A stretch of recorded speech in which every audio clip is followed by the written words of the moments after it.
All right, man, we back. Goodfellas Sports TV in the building. Let me start up the Facebook chat. We streaming on Facebook from now on, so hopefully everybody, if you want to check us out over there, um, if you want to check us out over there. The link's always in the description. The most all my videos to the Facebook link in the Facebook group. Check it out. Let me set up set up the Facebook stream real quick. And then I'll kick it off. Appreciate everybody who followed in the chat. I can't see you right now, but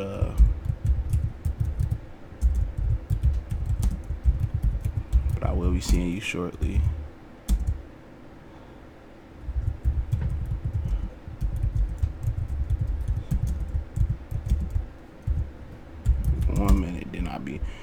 I'm ready, so I can jump up in the chat, see what's going on, man.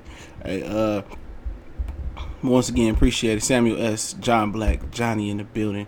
Appreciate it, man, homie. But yeah, man, I want to squeeze this in.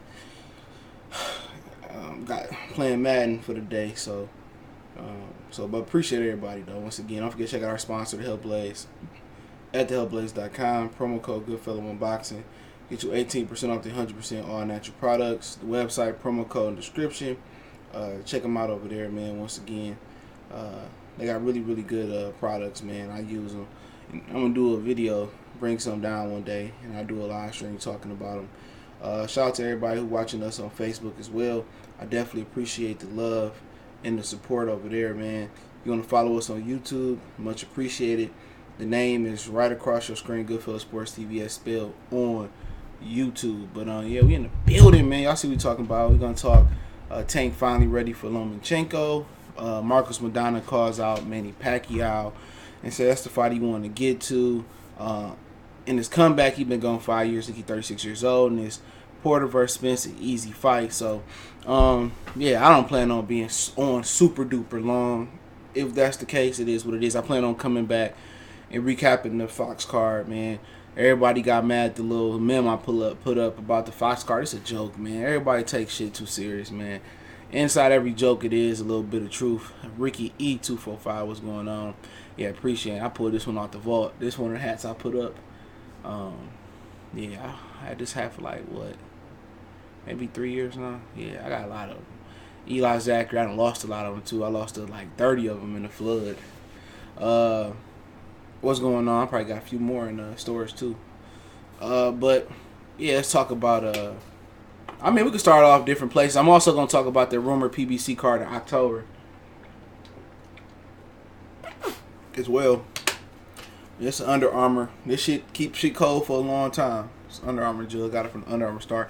Downtown Detroit. What up, though? What up to everybody from Detroit? What up, though? Appreciate you. You know, check out my other channel, Motor C Sports Talk. But we can start off several different ways here, man. Tank finally ready for Lomachenko, man. And you know, that's like a two-step verification process. You feel me?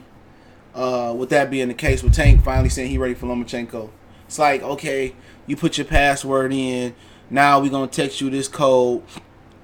We gonna text you this code so you can get into your actual account, right? So we got one verification. You know, verification. Now it's another step. Now, Leonard Elby and Floyd Mayweather got to feel that Gervonta Tank Davis ready for Lomachenko. If you didn't see my video, it was he said that to TMZ. And maybe he just saying it to say it. You know, I don't know if he truly believes that he ready. Or he can say it all he wants to, and they can play good cop, bad cop routine. Oh, yeah, I want the Lomachenko fight, but, you know, Mayweather Promotions telling me not right now. You know, we got to build up to it. But quite frankly, if he take the Lomachenko fight and Lomachenko looks spectacular versus Luke Campbell, and then they go on to do the Richard Comey fight, he looks spectacular, and he doesn't look like he aged or he is as fragile as he was in the Jose Pedraza fight or the Jorge Linares fight.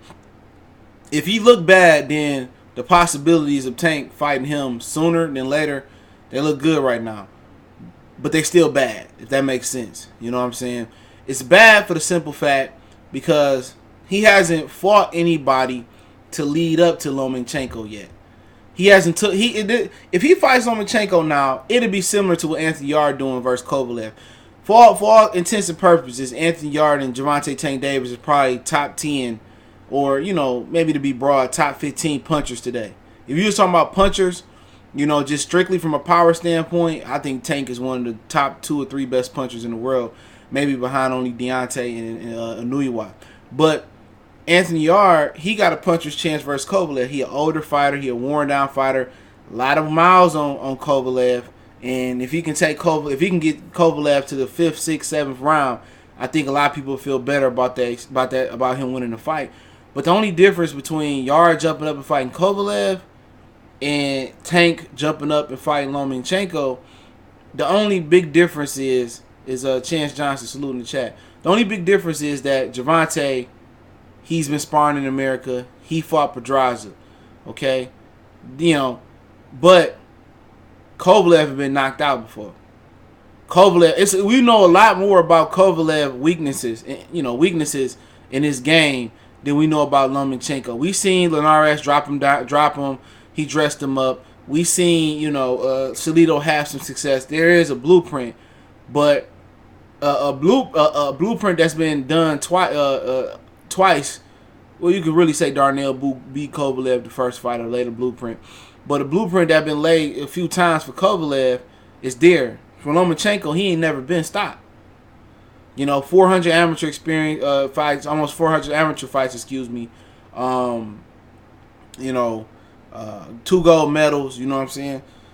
So for Tank, I think it would be safe for him, and I use the word safe for him, to wait for 2 reasons. One is move up the right way. I mean, Javier Fortuna is a great fight that can gateway you or segue you into a Lomachenko fight. That's a perfect fight. Awkward fighter, tough angles. If not, bring that brother into camp. You know what I'm saying? His awkward angles and funky punches kind of can mimic what Lomachenko do. Another step he can do, he can fight Miguel Perchet. Some of this shit is for experience and to get comfortable. Okay, you could put 15,000 people in the stands versus a guy, and you can headline versus a guy you go whoop his ass. How much pressure really on you? You feel me? How much pressure really on you if you know you gonna win?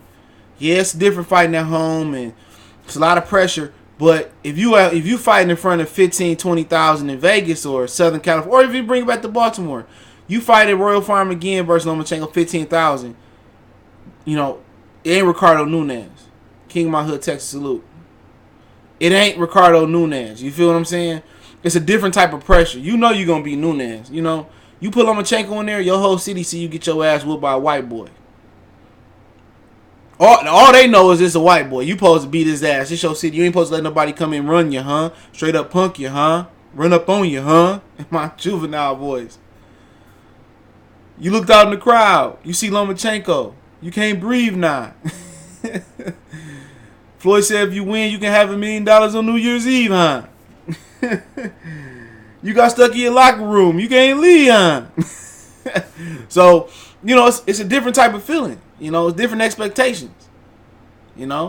So for Lomachenko, for Tank, it's about taking the proper precautions, building up to Lomachenko. I know a lot of people don't hear it. I'm tired of all these niggas cherry picking. I'm tired of the bullshit. Hey, man, I'm right with you. If they throw him right in that fire next year, cool. All right. He gonna just get baptized by fire. But fighters like him, fighters that get destroyed young and never recover, Adrian Broner was one of them. That Maidana ass whooping made him gun shy. He was already gun shy. He was already a gun shy guy. He was scared to throw punches with you. Gavin Reese laid the blueprint. If you threw 3 or 4 punches at Broner, he didn't know how to transition from defense to offense and counter you or punch you between your 2 punches. And Paulie just added on to that blueprint, and Maidana was able to actually execute it. And he obviously was a bigger puncher than Gavin Reese and Paulie Malignaggi, so he brought a different dynamic to the game. So it's a simple fact that pretty much Mayweather Promotions' actual last promotional stable asset, can get beat by Lomachenko. And obviously you want to wait till he get all 4 belts. So what if he don't fight Richard Comey, this year, and you wait till next year, So at least if you're gonna go up there and whoop your ass, get your ass whooped, or at least you're gonna go up there and fight him, Don't fight him for 3 belts if you get past Luke Campbell. Wait till you get all 4. Wait till they give him the ring championship and jump in there and take the fight when it's all for the belts. It's about timing and being an opportunist. Boxing is always about, you know, the timing when you fight a guy and being an opportunist. You know, but for Gervonta, they got to build him up right. And maybe Anthony Yarde might be a measuring stick for him, you know. Maybe Anthony Yarde go out there and destroy Kovalev. Maybe the timing right. Maybe Luke Campbell get Kovalev a little bit Lomachenko, run for his money. And maybe they say, you know what, it's time. Boxing fans, a super chat. Appreciate it, bro. Really do. Maybe they say, hey, you know, it's time. You know. Maybe they say, you know what, it's time. You know, maybe they say, man, we better get this guy for Comey, get him. You know, Comey don't bring as much money to the table as Lomachenko do. So, you know, but for Tank, you know, it's good mentally to hear he say he ready. You know, but he really don't make the final decision. That's kind of like another 2-step, verification right there. His decision making is not on him. You know what I'm saying? His decision making is Mayweather Promotions, and then it's Al Heyman to push it through. So he got to get the blessings from Al. He got to get the blessings from Mayweather, Leonard Ellaby, just to go make that fight. Because remember, you know, it's a lot of bad blood between, you know, Al Heyman, Bob Arum right now, and then again, Gervonta crossed the street and fight Lomachenko. You know, Gervonta crossed the street and fight Lomachenko. Then people gonna see why Errol can't cross the street. If they can make Fury Wilder 2 and discuss that, and Gervonta Tank can fight Lomachenko, then why can't Errol Spence jump in and fight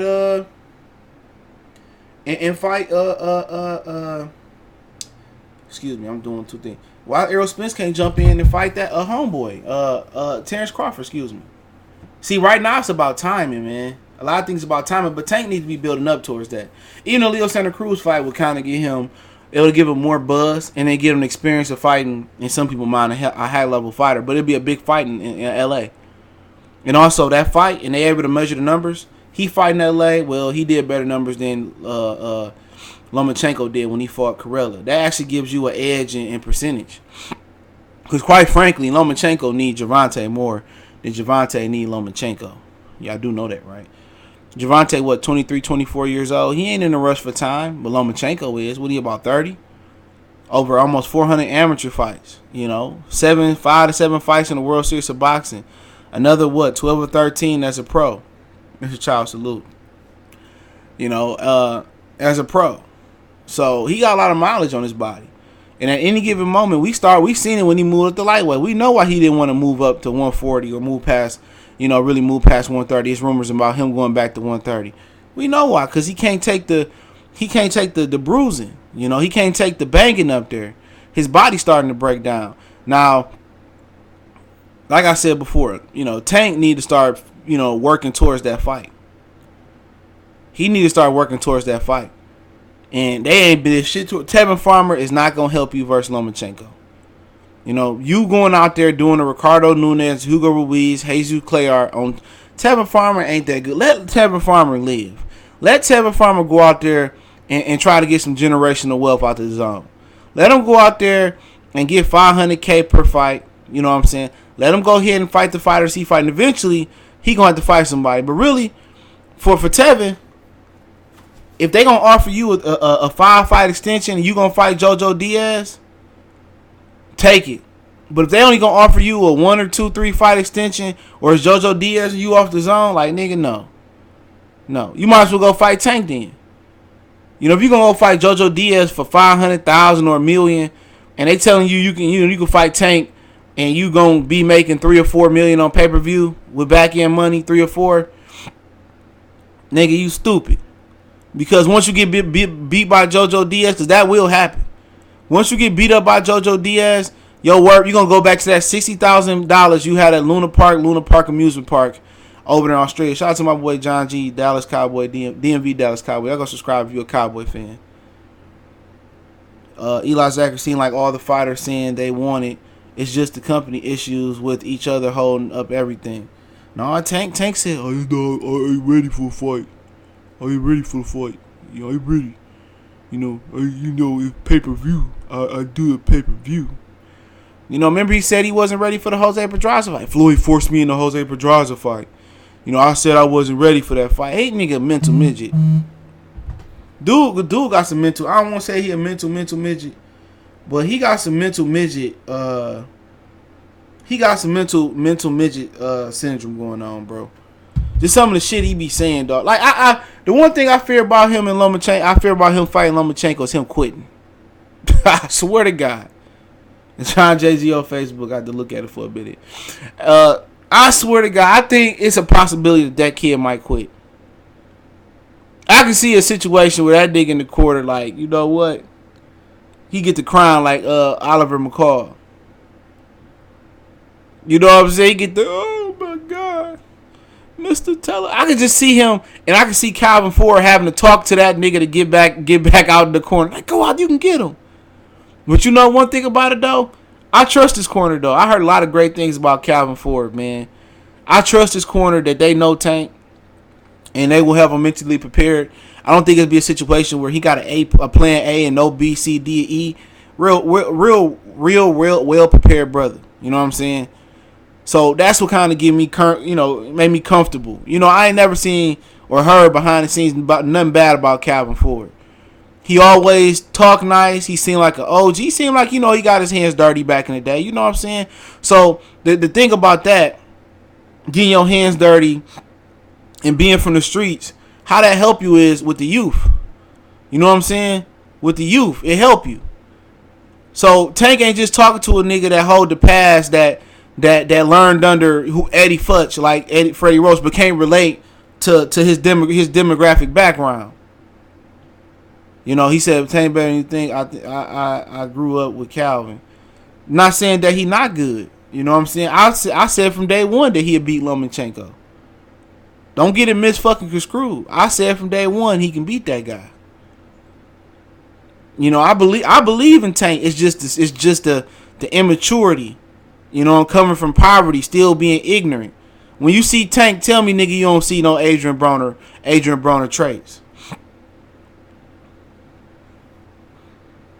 You know, you see it. It's hard. If it wasn't no Adrian Broner that came right before Tank, even if he didn't hang out with Adrian Broner, it's hard not to see that he can go down that road, blowing up in between fights.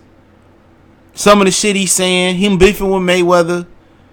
You know, that's another aspect to there. Mayweather trying to son a nigga. Like he want to be his own man. He don't want to be known. See, you sign the top rank.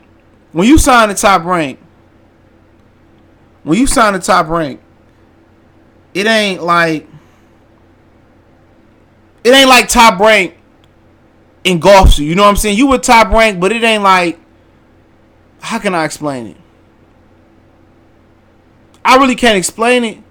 But for Tank, it's like when you sign to Mayweather, it's just everything is Floyd, TMT. It's kind of like Jordan with Nike. Sean was going. It's Mayweather's fault, but this is gonna be the way it's gonna be because it's just his brand. It's like Jordan and Nike. Jordan and Nike will never be separate. You feel me? When you say Jordan, you think Nike. I'm just talking from the Jordan aspect. You say Jordan, Fred Jack salute. You think Nike, right? The ones, you know, one of the most iconic shoe ever. Red, white. Nike sign. I think Jordan sign on the little, I got them upstairs. I had a couple pair of them. On the thing, C-Dub. Salute. You know, but you never can separate Jordan from Nike. No matter when Zion signed to Jordan, it's still signed to Nike. Top rank, you don't get that. Yeah, you top rank. But the top rank brand doesn't engulf your brand. You see what I'm saying? With Mayweather Promotions, yeah, he said I want to be GTD, Gervonta Tank Davis, Under Armour signee. But guess what, nigga? Niggas still think you Nike. You know, you still Nike. No matter how you shake it, you still with Mayweather. Mayweather. TMT GTD. It'll just never be GTD right now. Not while he with Mayweather. The brand is engulfing him. He don't like this shit. I heard him speak on it before. You know? And I don't blame him. He a young kid that want to pave his way. But when you got the executive producer, when you got the executive producer all in the video, You know, take that. You know, when you got Floyd all in the video, when I was coming up, Tank, I tell Tank, this is how I did it. This is Tank. I know Calvin told you hit the fort with a bag like that. Tank, this is how I did it. And it was friction there in a way, and you can't run a real corporate American business, corporate American business. I'm getting to the comment section, man. You can't run that. You can't run it like a landscaping mom and pop service. You can't run it like Big Mama's kitchen. You can't run it like a little lemonade stand. You have to run it like a corporate business. And Mayweather hasn't done that. He run it, you know, like the whole Mickey Bay situation. Shout out to the Bay brothers. Got a lot of love for them. Think they from Cleveland. All right? And he got into it with DeJuan Blake, right? I don't know what they got into it about. But with Mayweather Promotions, they don't separate business and pleasure. You know, he might, I'm just saying, this is strictly a joke. He might have messed with DeJuan Blake girl. One of the girls, DeJuan Blake, one of the 5 girls he got in rotation. He messed with one of them. This is a joke. And DeJuan Blake got mad at him. And whatever he got mad at, he shelved Ricky Bay. He told Floyd, don't give Ricky Bay no more fights. So Ricky Bay couldn't feed his family. You know, Mickey Bay couldn't do nothing. He got stuck in the promotional contract until it was up, or he financially got the means, or somebody came and helped him with a lawyer to get out the contract. So Mayweather, knowing how it felt to be locked in the contract he didn't want to locked in with Top Rank, he didn't sympathize with Mickey Bay. Mickey Bay didn't do shit to Floyd. He did something to whoever, his cousin DeJuan Blake. And DeJuan Blake had him shelved. You do not run a corporate business off of personal feelings, bro. Same thing with Gervonta. Why he got mad at Gervonta one of those times? Gervonta didn't want to. He wanted Gervonta Tank Davis to move to Las Vegas and train in Las Vegas. Gervonta said, look here, man, I want to train at home. Calvin, he run a program for the kids at home. But Floyd wanted him to train in Las Vegas. He wanted to help train him. But Floyd had good intentions because Tank ended up getting in trouble at home, and people know what happened to fighters or even athletes that go play back home. It is never nothing good. But at the end of the day, you only can offer Tank advice. You ain't his fucking daddy. You ain't his mama. You ain't his guardian. You his promoter. But since he didn't want to train in Vegas, he wanted to train at home, you shelf him. Now, how that look to Badu Jack? How that look to Jalen Love or all the other fighters you got on your promotional stable? How does that look? That's unprofessional. That's very, very unprofessional. You only can give him advice. He's a grown man. He's 21. He's 18 years of age, 21 years of age at the time, whatever he was. He's a grown man. So every time you make a deal, you make a move, Mayweather got to cut. Nobody want to be under no microscope like that. It's niggas that's 18 or 16 years old that emancipate themselves at 16 that they don't want to be under the microscope of their parents. They want to do what they want to do. So you telling a 21-year-old 21-year-old man, you know, oh, you got to do this. That just probably made $100,000 this last fight, feeling himself. You only can offer advice. You don't see Oscar De La Hoya, you know, making Canelo do some shit. He can, you know, hey man, you know, if you do this, that's to happen. If you form that report and he respects you enough to respect your opinion, then he gonna take it into consideration. But still, he gonna do what he want to do. And unfortunately, Mayweather is not used to shit not going his way. He used to saying, "Here go 30 grand, just do it." And some people like, nah. My well-being and my happiness, you can't put a price on. And motherfuckers like Floyd, they don't understand that. My boy John say in the DMV Dallas Cowboy, he say, Tank a beast, you right. I need him to believe more in himself. Exactly.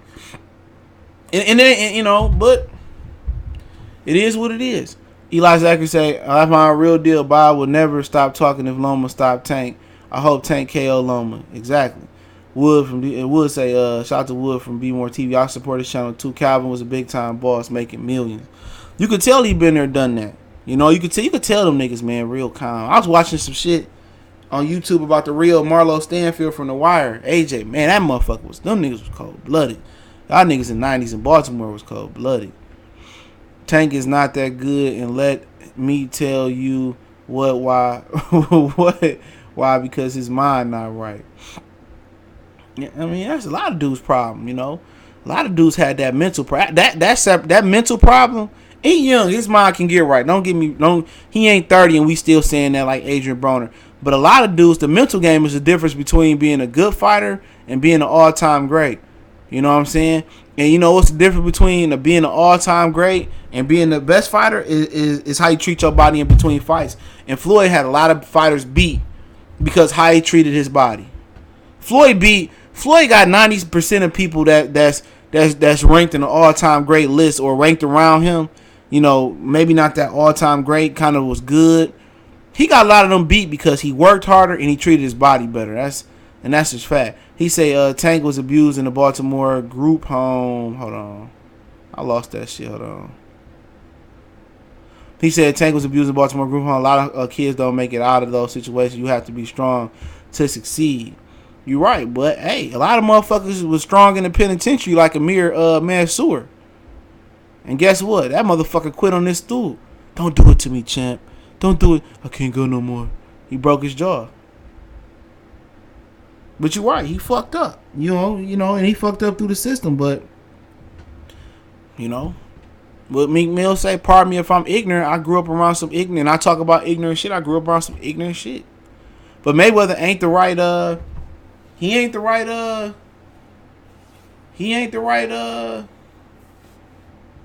right mentor to have for nobody in boxing. Badu Jack might be the perfect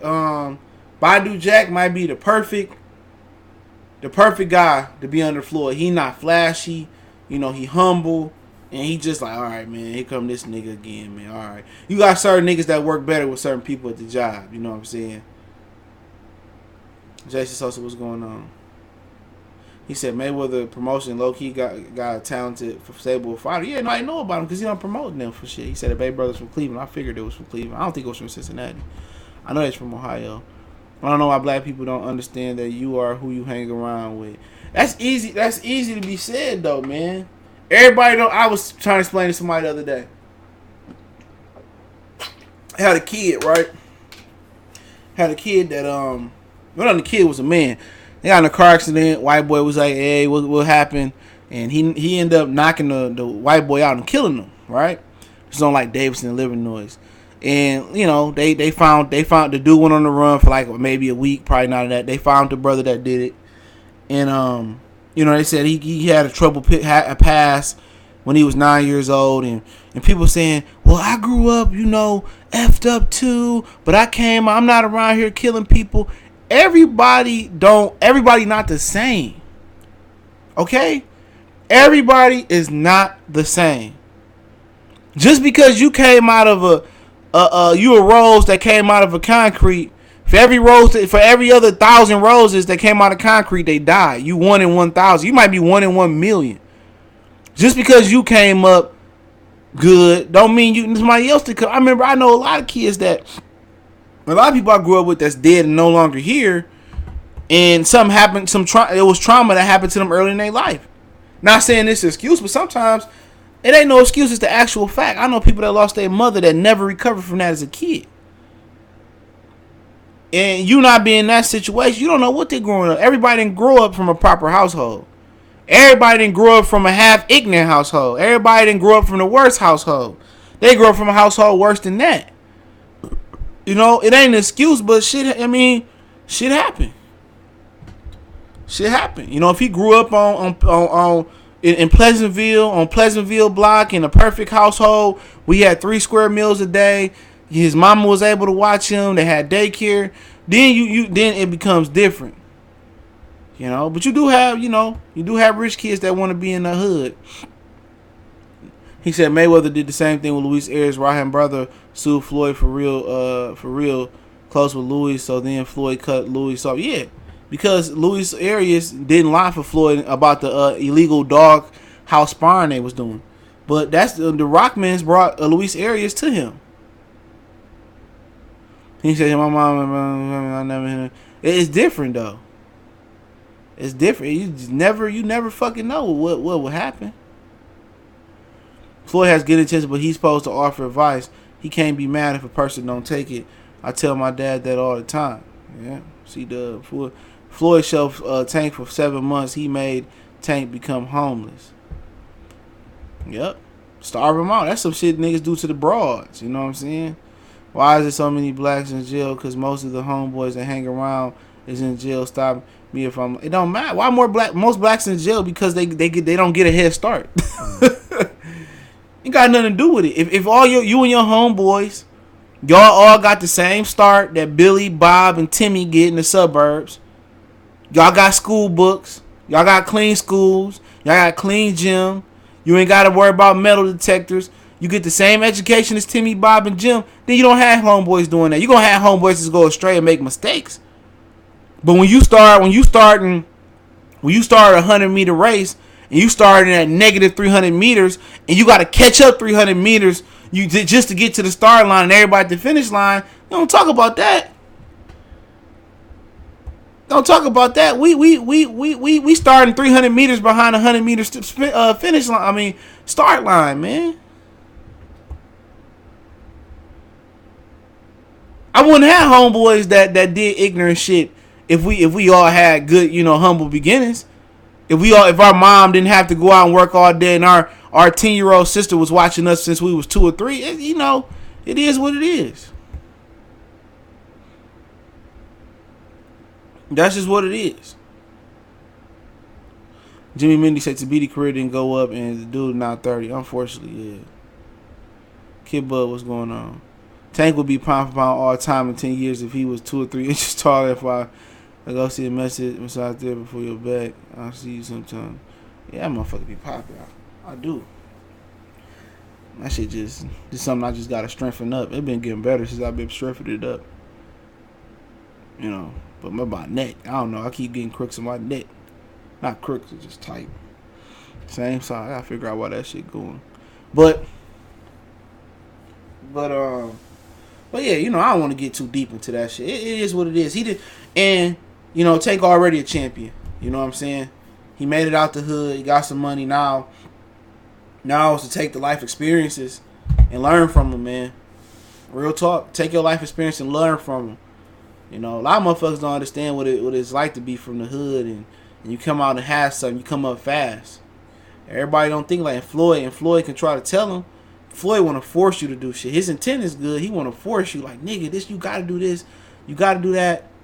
Can't always do it. Thomas Moreland, Boxing Talk 404. You ain't lying. You got to stop birthing kids in poverty, but it's designed for that. Your grocery stores, they do stuff to the food. It's designed for that. That's why I try to go. If I go to the grocery store in the hood, it really ain't to pick up no meat. If I go pick up some meat, I go to the butcher. Or then I go out to the suburbs and get the meat or something like that. It's all game.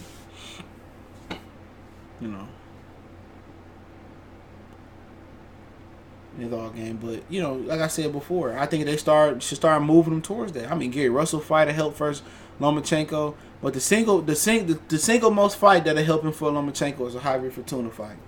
But I think he need more than that alone. I think Santa Cruz just to deal being a big atmosphere and deal with a rangy boxer from the outside, that'll be a good fight for him, just for atmosphere, you know what I'm saying, and experience on that type of level. And I think he'll win.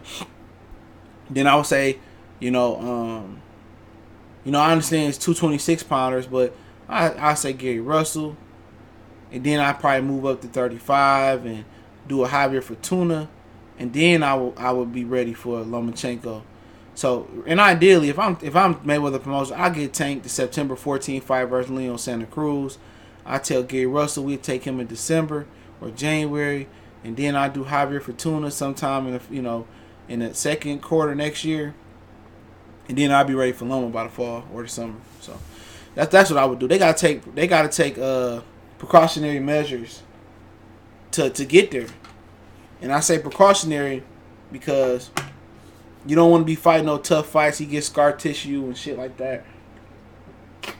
But those are the tough fights there, to be honest. Nobody a monstrous puncher, but Lomachenko not a monstrous puncher. And then it give you an opportunity to get Lomachenko get 4 belts. Get Lomachenko, let him get the 4 belts, let him get the ring belt, and you get that motherfucker before they upgrade him to franchise champion. The next 3 years, I predict Tank will duck Shakur when he move up. Tank will be gone by the time Shakur move up. Oh, you mean what, 35? I don't know. Hold on. I ain't sure. Hold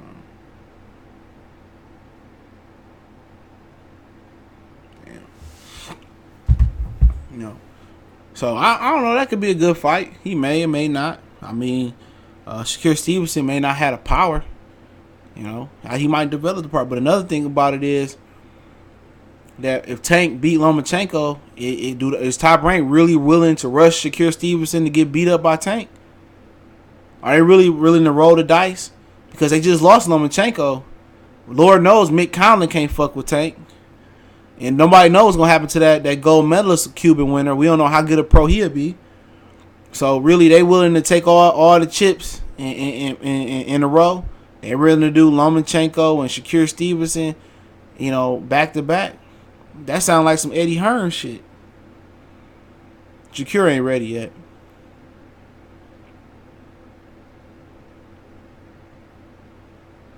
Because I did a video on Mayweather Promotional. I respect the urban fan base. Yeah, I'm going to check it out.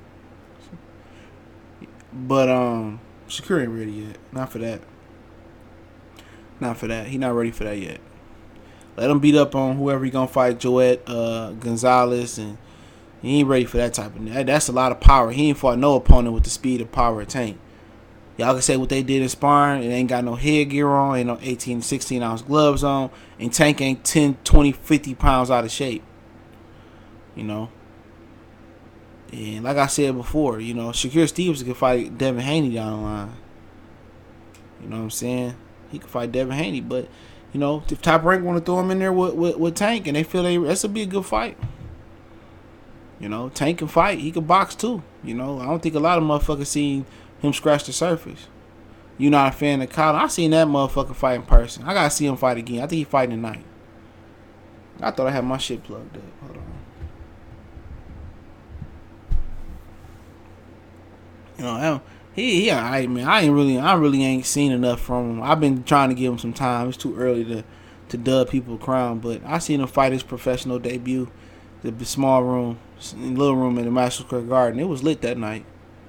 Like what was like 2016, 17? Yeah, well, yeah, I'm not gonna make it a Shakur show or a Haney show. Haney can fight. They so far away from being ready, man. A lot of them dudes, a lot of them Shakur, Devin, they gonna be different. You know what I'm saying? It take time. A lot of them dudes gonna be different. They gonna learn. They gonna get better. They gonna punch harder. Somebody may lose.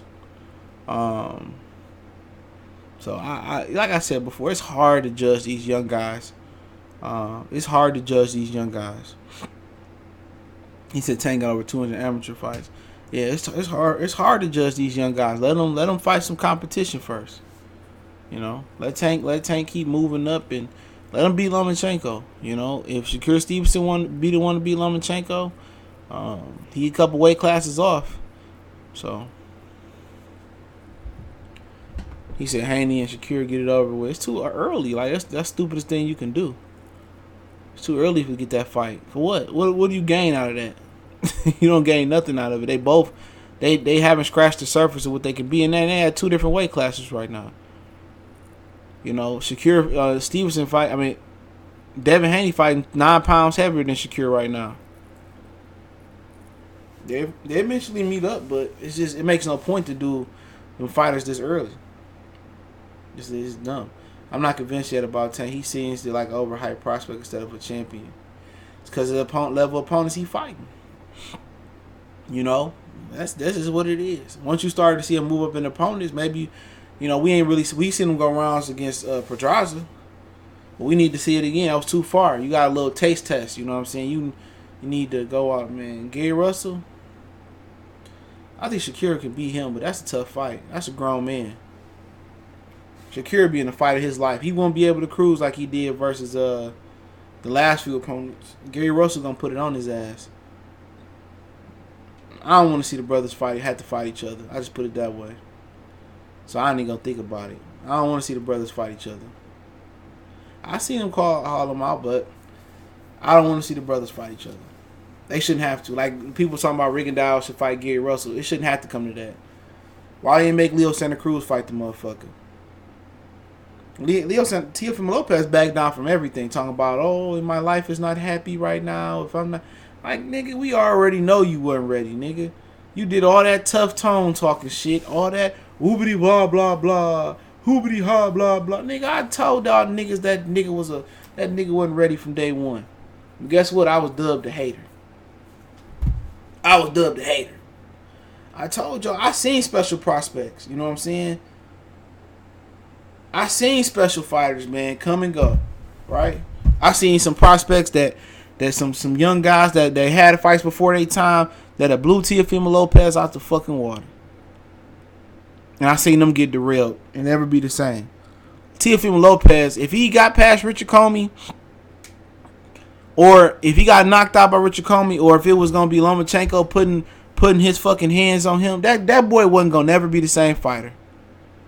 He was going to be a Mildred Taylor. I'm not going to say he was going to take that type of ass whooping, but mentally, he would have got beat up.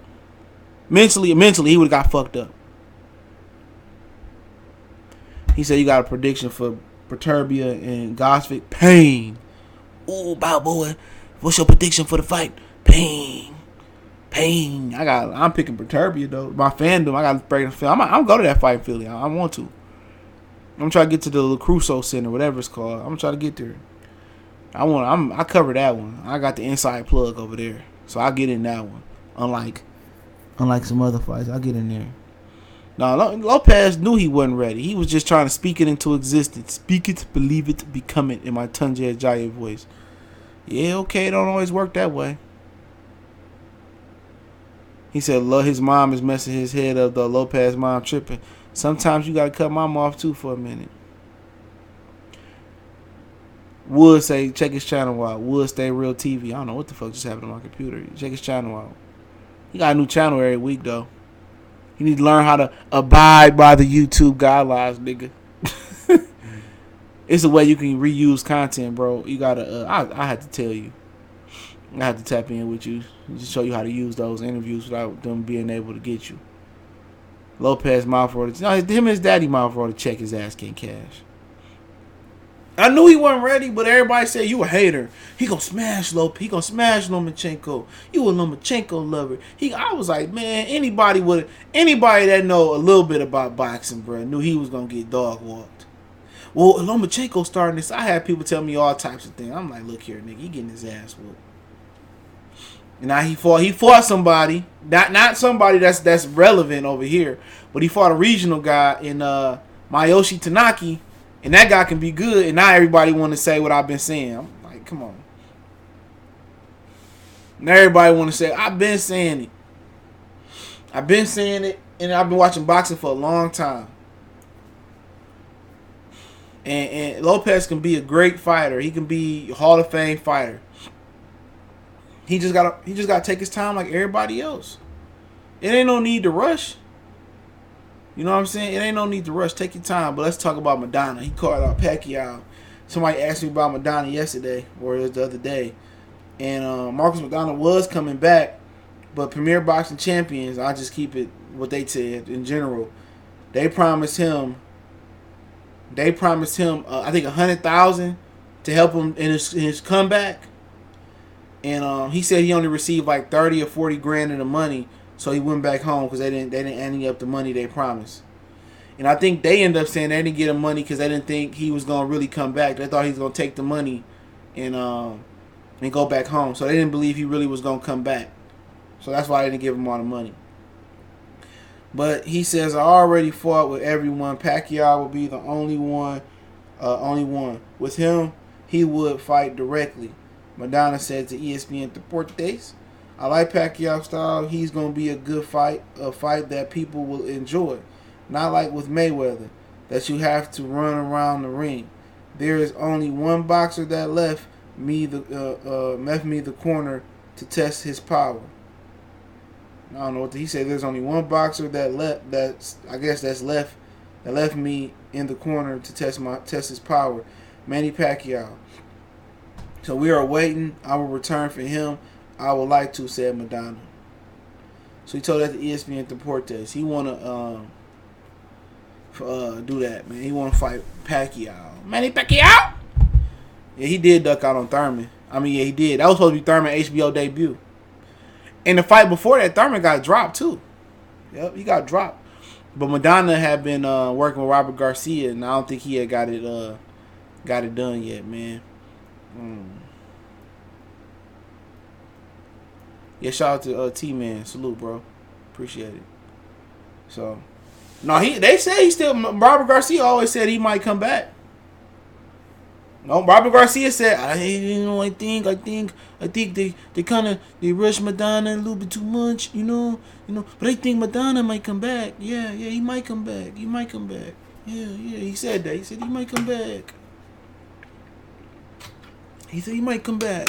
So he did say he still think he might come back. So I heard that they was gonna, one of the fights they was gonna give him was a Broner rematch, and they were gonna give him a Pacquiao fight. So yep. So if he come back, that means Pacquiao planning on sticking around a little. Well, he did say until he's 40. What is he, 41? So hypothetically, in January, Pacquiao will fight somebody else of Mikey Garcia, Danny Garcia, Errol Spence, I say that gently, or Keith Thurman rematch. So those will be, and then later on that year, Maidana might come back, tune up, have a fight in January on the undercard. He might have another fight in the middle of the year, and then in the year, maybe him and Pacquiao fight. So it'll be killing me when these fighters, not even just Hispanic fighters. He said Sean and KD talking big. I mean, that interview they did with old boy. I ain't never seen his channel. I just seen it come on my feed. But I'll get to them in a minute. So them motherfuckers. Maidana.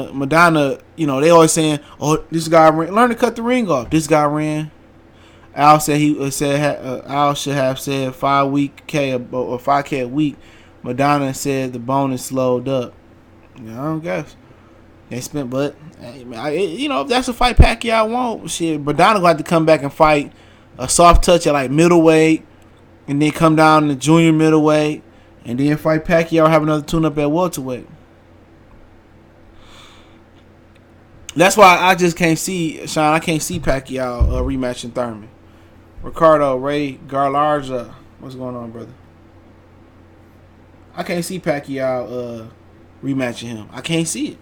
It makes no sense unless the finances did so good last time around that it makes sense. So that's how I see. He said Thurman got the Pacquiao number in that rematch. Pacquiao just needs to sign the contract and show up to the fight. Then will Maidana still want to come back and fight Thurman? They need to be trying to get fucking Errol Spence some fights. Maidana and Errol Spence. It's funny how black fighters get evaded. They get ducked. They like Barry Sanders in his prime. Barry Sanders ducking over the Dallas Cowboys, and that shit crazy. He said Maidana beat Floyd the first time. Just my opinion. Yeah, it was a close fight. Floyd gave him a rematch. I don't know if it was no 8-4 though. The second fight, didn't Maidana bite that nigga? Because Floyd Mayweather was trying that old school trick. It's a trick where you take the gloves and you cut off the circulation to the fighter. He was stopping Maidana breathing. So Maidana bit him. A lot of people didn't know that. He cut off the airways with Maidana to his glove, and that's why Maidana beat him. If AB Tevin Farmer beat Reddick. That's all I got to say. Tevin Farmer beat Reddick. I ain't got nothing else to say. Oh, hey, Jamaica, salute. Tonight, I want to pick Ariola. I'm going to pick Kanauki. Who else fighting? Marcus Brown. And that's the only ones I know. Kanauki and Marcus Brown. I don't know the guy that Curtis Stevenson fighting. He had junior middleweight. Like, dude, that's a big little stocky dude. If AB don't beat Reddick, I don't know what to say. Maybe Devin Alexander wasn't that far gone. I wonder if Devin Alexander would have won, what they would have did AB and Devin Alexander. I got Kanauki and Marcus Brown. Take the test, but not. Take the test. Take the test, but not the fans. The fans, but not. Take the test. Take the Bernard. Defense. Take the test, Bernard. Take the test, Bernard. That shit was funny, bro. Oh my God, that shit was funny. Take the test, Bernard. Take the test. Oh shit, I was dying laughing, dog. That was a good ass build. That was a good HBO fight. The rematch of Bernard and Pacquiao. When Pacquiao said, Pacquiao can wonder how Bernard Hopkins was in good shape for the first fight. He said, the fans want to know Bernard. The fans, take the test, Bernard. Give me a Bernard, take the test. Bernard fired on that nigga. Bernard was dirty. Bernard was riding dirty, nigga. He was fighting dirty as hell. Pacquiao got, hey, take the test, Bernard. What did he tell Marcus Brown? Would you hit me if I put this wig on? You like to hit women? He said, I put the wig on. Would you promise you fans you won't run off around the ring? Promise the fans you won't walk around the ring. Okay? You said you're going to knock me out. I put the wig on so you like hitting women? You going to knock me out? Oh my God. That nigga went hard on that nigga. I had to go watch that. He said, he said you like to put your hands on women? If I put the wig on, would you promise to knock me out, Marcus Brown? Pascal. Oh, I watched that. Hey, I swear to God, I watched that like a few times, dog. I had to watch it from 2 different networks. They said PBC cut it off. He said, don't promise you won't win around the ring. Tell the fans you knock me out. He said, I promise you. He said, I promise to win. Marcus Brown said, I promise to win. I promise to win.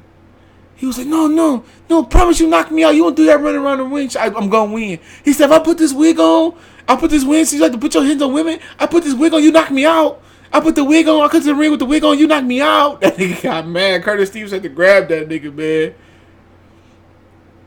He had to grab that nigga, man. That shit was funny, man. Pascal, underrated trash talker, dog. For real. He underrated, bro. He bought a blind wig.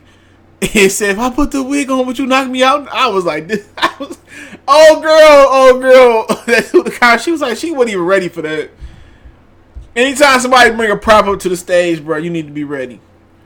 Anytime somebody bring a prop up to the stage, you know, what if Deontay brought an Urban Dictionary for Dominic Brazil, he threw it back. It's just put Pascal wig or Brown Pascal. It come up. It was on this channel called Fight IQ, but it's on few channels. You put Pascal and Brown in, it come up. Marcus Brown. He said, "If I promise the fans you knock me out, promise you won't run around the ring." He said, "I promise a victory." He said, "If I put this wig on, since you like to hit women, I bet you knock me out now." I was like, this nigga. I said, he really went there, dog. He really went there. I said, that got to be the funniest shit I've seen since. Hey, Floyd, you a woman beater, Floyd. Floyd, you a woman beater. You got baby nuts, Holmes. You's a woman beater. You's a woman beater. No. We put your hands on women, Floyd. You's a woman beater, Floyd. You's a woman beater, Floyd. You put your hands on women. You's a... Dog. Ruben Guerrero stuff was funny, too. Yeah, Pascal Flurry. That's all he do. He old, too. Marcus Brown better knock him off for that. Since you like to put your hands on women, he said, I got the wig on.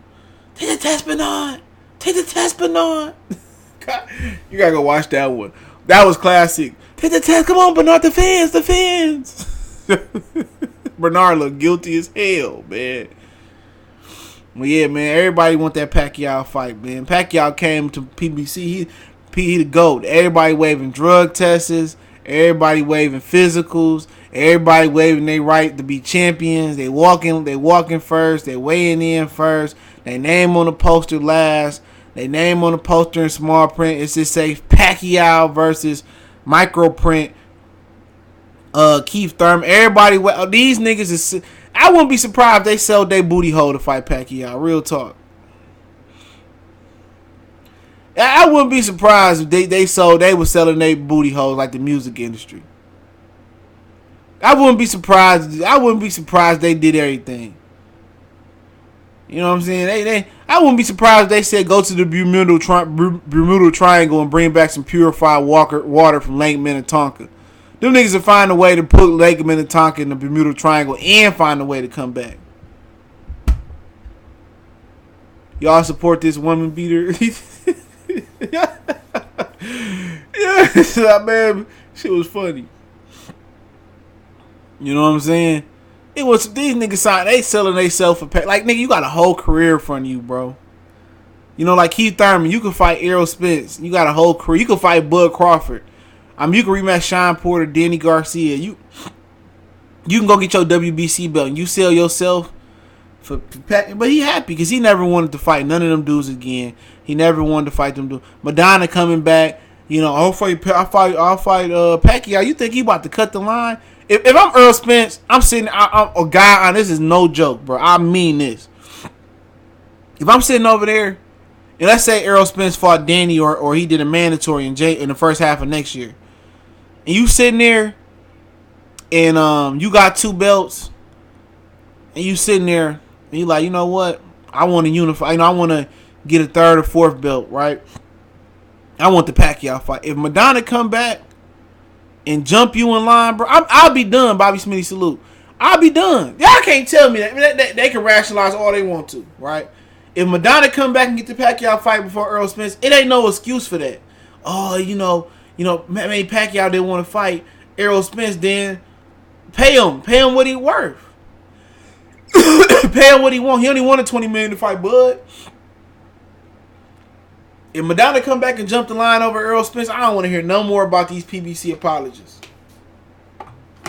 You know, if Mikey Garcia get the Errol Spence fight, the Pacquiao fight. If Keith get the rematch, if Mikey get the fight, I ain't trying to hear it. I promise you. I promise you, bro. I ain't trying to hear it, man. Because all y'all continue to tell me that one particular fighter got to come to this side of the street. But Pacquiao and Errol Spence sitting next to each other at Al Heyman dinner table but can't fight. If Maidana come back and fight Pacquiao, get the bag and retire again, I ain't trying to hear it. See, if he come back and get Floyd again, I ain't trying to hear it. I just ain't trying to hear it. If Maidana cut the line, then I'm getting disrespectful. Pacquiao going to want to fight me, laugh out loud. You know, I'm just saying, well, that sounds like it's a true possibility. Cause that's what I was told when he was coming back. He was supposed to fight a 3-fight deal, a tune-up somewhere around the middleweight, junior middleweight limit, Adrian Broner fight, and then he was supposed to fight Pacquiao. You know, so that's crazy though, man. Everybody keep telling us that a particular fighter has to cross the street.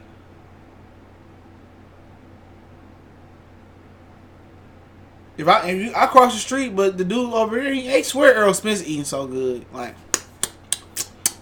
he give me another corn on the cob and another rib. That motherfucker over there, that nigga eating slops. Like I said, he at the kiddie table. Till you tell Barbershop Conversation I said that. He at the kiddie table. He eating beans and franks. You know what I'm saying? The hot dog in the bun. He don't even get the hot spicy sausage. This nigga eating a ballpark frank.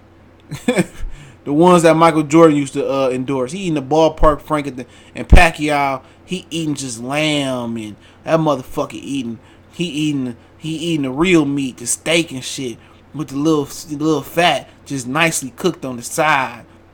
You know what I'm saying? He eating the steak, he eating the lamb chops. You know what I'm saying? He eating real good. He eating the real size, the macaroni and cheese, the coleslaw. You know, he like Pastor Remy. He eating real good. He drinking Remy XO. They done pop some shit Al Heyman had in the wine cellar for over 2-3 decades and shit. And Errol Spence just sitting there eating beans and franks with his old regular ass hot dog. He can't even get an Italian sausage. He eating a hot dog. That's crazy. Maidana get to come right on in and just go to the big nigga table. I got some more steaks left. Yeah. And that's crazy though, man. Can't nobody see that, but let's talk about Sean and Errol, and I'll close it out because I ain't gonna stay on long today. I'm gonna check Facebook real quick. Hey, what was that? Hey, what was that shit, Mr. Charles? What was that shit from How High? What was that shit? What was that shit from How High? Chunky Monkey, what was it? What was it? His father and them was eating, and Red Man Mama was eating, and Method Man father Chunky Chunks of Chunk. What was he eating that? Hey, how you feel about old boy running from Steve? I did a video on it earlier. I'll talk about it if you want me to. Pork and chops and Chunky. Yes, that nigga eating pork chops and Chunky. Pork chops and Chunky. Him and Gary Russell at the table together. Pork chops and Chunky. Him and Gary Russell at the table together. Like, damn, that them lamb chops sure look good, Gary. Hey, man, go to the table and get one. Get one for me, too. You know, Earl like, all right, I'll go to the table and get one. They like you more than me. Nigga, Earl go get a pork chop. Hey! What are you doing? I'm going to get a lamb chop. You better get your hands off my damn lamb chops, nigga. Go back to the little nigga table, eat your pork chops and Chunky, nigga. This for the big dogs. You know what I'm saying? This for the big dogs.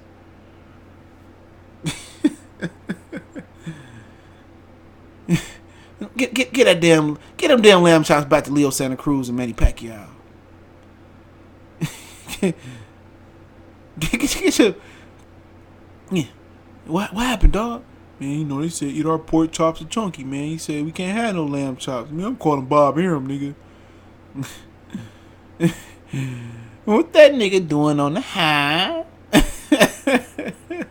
This is Django. Django's a free nigga. This is Django. What you mean this nigga free? What you mean this nigga free? Django's a free man. So you go and treat him like you treat he ain't staying in the big house. Calvin. Steven. I can watch Django all day long. I could watch Django all. If that ain't a classic, I don't know. In this since the turn of the century, if that ain't a classic, I don't know what is. What you mean's free? That's a they need a number 2 to Django, bro. I need a number 2 to Django for your man. Just one time for the one time. Just the sequel, man. That shit go straight to DVD. I don't care. Shit was funny. I can watch that all day long. Like my grandmother used to watch The Godfather 1 and The Godfather 2. All you had to do was put them on repeat.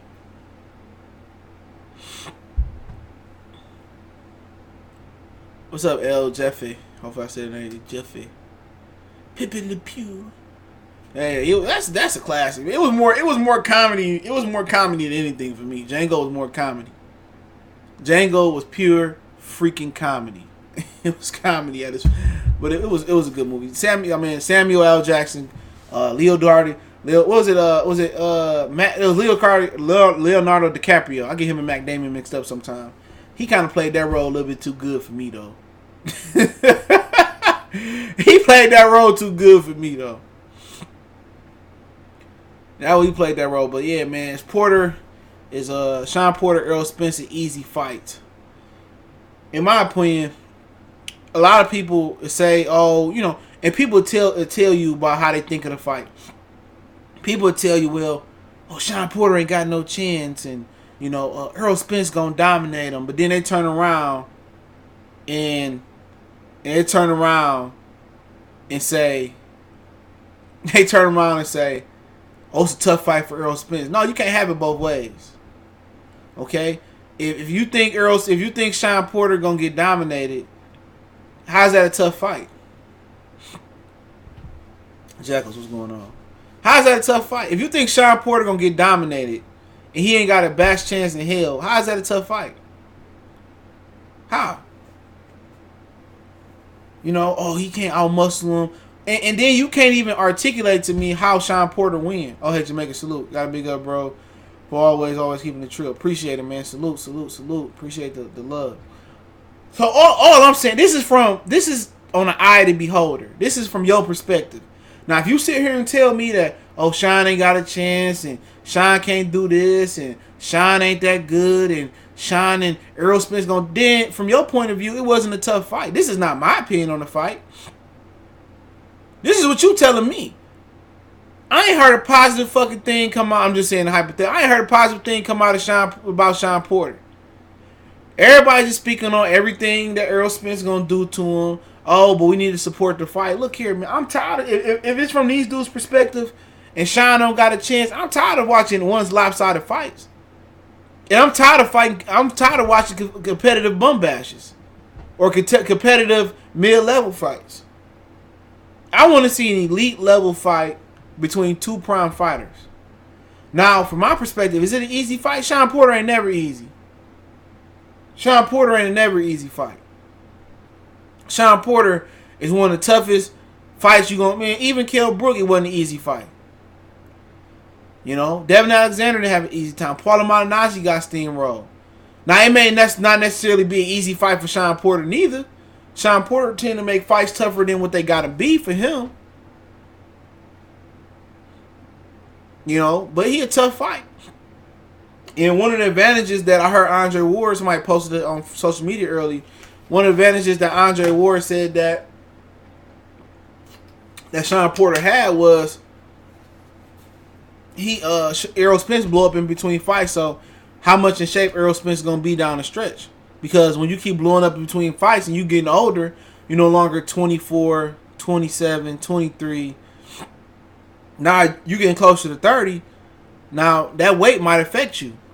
When you used to be able to, you know, drink when you was all younger, then you can go to the gym the next morning, you can shake off your liquor, go to work like ain't nothing happened. That shit stopped. That shit stopped. Ronald Gomez, salute. That shit stopped. Weird finesse guy, what's going on? That shit stopped. At some point, your body didn't have enough. Sometimes you gotta know when enough is enough at a weight class. Keep in mind, Sean Porter came down in weight. Okay, he been in camp for a while, and he took a week or two off too. They said so. He did what I said he should do. Errol Spence came down from 54. A lot of people on it to 47. So any game between the two is versus Mikey Garcia, and they use that as a reference point. I look at it as he threw 1,000 punches and didn't hurt the guy noticeably. Okay, he probably hurt Mikey, and Mikey had the poker face, but I don't remember Mikey doing a stanky leg. I had a few drinks. Hold on, we gonna go through some turbulence here. Hold on, this shit tends to happen. We gonna go through some turbulence. I don't know why. Hold on, we gonna go through some turbulence. So if I'm choppy, it'll last for a second. So I don't want y'all to think like, oh shit, you fell off. Nah, it's gonna last. So give me a minute. But yeah, you know, but about, you know, any given time, but with Sean, Spence fought at 52 in the amateurs. Yeah, but he started his professional career off at 154 pounds. Check box rec. He started at 54. Sean Porter was a 54 pounder for a while too. He made his way down to 47. But he threw 1,000. But Earl threw 1,000 punches. So I look at it as, okay, he threw 1,000 punches. But did he hurt Mikey Garcia? Did Mikey do the stanky leg? Did he hit the canvas? Did he stop, drop, shut him down, open up shot? Nah, he didn't. You know, he felt him later. But when you a monstrous puncher, you know, when you a one punch, you know, people, when you a big puncher, you at least supposed to hurt a lightweight, I thought. But maybe Mikey the second coming to Roberto Duran. You know. But how I look at it is, he threw 1,000 punches, didn't hurt him like that noticeably. All right, but Mikey came to survive, and it's hard to knock out those type of dudes that come to survive. But I seen a little bit of fatigue from Earl just beating up a punching bag. But then again, he threw 1,000 punches, and he may never had done that before. So it'd be an interesting fight. But all Earl gotta do is throw straight punches. That's it. Be on the stick. He said Mikey a top 10 pound for pound. Mikey Garcia, look here, man. This pound for pound ranking shit is perhaps the worst I've ever seen in history. I said it again. It's perhaps the worst top 10 pound for pound I've seen in my life. Perhaps. You can put Kovalev in there, You could put Golovkin in there. You could put a lot of fighters in there. When Lomachenko was like 8-0, he was in there by a lot of people measure. It's not a good list. I mean, it ain't like you was in there when it was Michael Nunn, James Toney, Roy Jones, you don't rank heavyweights, but Evander was walking around, Bernard was walking around somewhere, Oscar De La Hoya, Trinidad, Hector Camacho. You had all these different fighters. Morales, Barrera. It wasn't in. It wasn't the same. Right now, if you put this fucking fighters in the middle of the fucking 80s and 90s, excuse me, it may not be one of these niggas that might be on the pound for pound list. Not even 10. Not even at 10. That's crazy. Watching more said Crawford move to 54. He definitely my favorite fighter. It's a risky move. But damn, you put these niggas in the middle of the 90s. You may not be a nigga that make the top 10. That's crazy.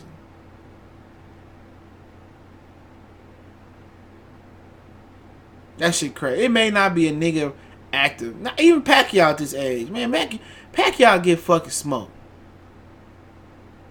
Pacquiao get fucking smoked. Shane, Trinidad. Pacquiao get fucking smoked. What about Costa Zoo and Crawford? I think Crawford could have beat him. He beat up on Zab. He'd have had a chance. Him and Mayweather would have been. It would have been tough for him. But yeah, I mean that's tough. Roy Jones. I forget about Roy Jones. I talked about Roy earlier. Roy Jones. That's a tough time. Mikey damn sure wouldn't have sniffed that list. Mikey damn sure wouldn't have sniffed that list. I think the power of Thurman is overrated. He can. I think that elbow surgery took some. That first two punches he threw, I think it was left hook, right hook combination. That had no punch on him, no power. Pacquiao said it was handy-handed though. Mikey will KO Regis in my opinion. Put your money on it. The motherfucker couldn't KO Lipinets. And I ain't saying Lipinets a bad fighter. I got Regis beating on Mikey at 40. No telling what Errol Spence beat the shit out of Mikey. He beat all the Gatorade out of Mikey. Remember, you used to play 2K? I don't know if they still do it. I got 2K, but I don't play the shit. Remember, you get tired, they used to have that Gatorade cup? Man, Mikey Gatorade cup is done. It's smashed. Somebody done stepped on it. Ain't nothing in it. Mikey better tune up and see what he got left. Mikey might not have shit left. He might not even know it. He said Regis got beat up by Juan Jose Velasco. Well, shit, Mikey Garcia got dropped by Rocky Martinez. He got beat up by Rocky Martinez. You know what I'm saying? One fight don't define you. That was a home fight for him. So I felt that he was trying to carry that guy. He should have been knocked him out earlier, but point taken. But like I said before, let's see it then. Tell him to hop in the ring with the winner between Taylor and Mikey. I got the winner of Mikey and Taylor. I mean Taylor and Regis. Mikey got dropped. He stopped him, but he got dropped. And then he quit versus Alito. I ain't gonna never forget that. He quit versus Alito. Oh, Mikey, look at your nose, Mikey, your nose, look at the Rev, look at Mikey's nose, Rev, look at Mikey's nose, them nose, Mikey, look at your nose, Mikey, look at your nose. I never forget that shit.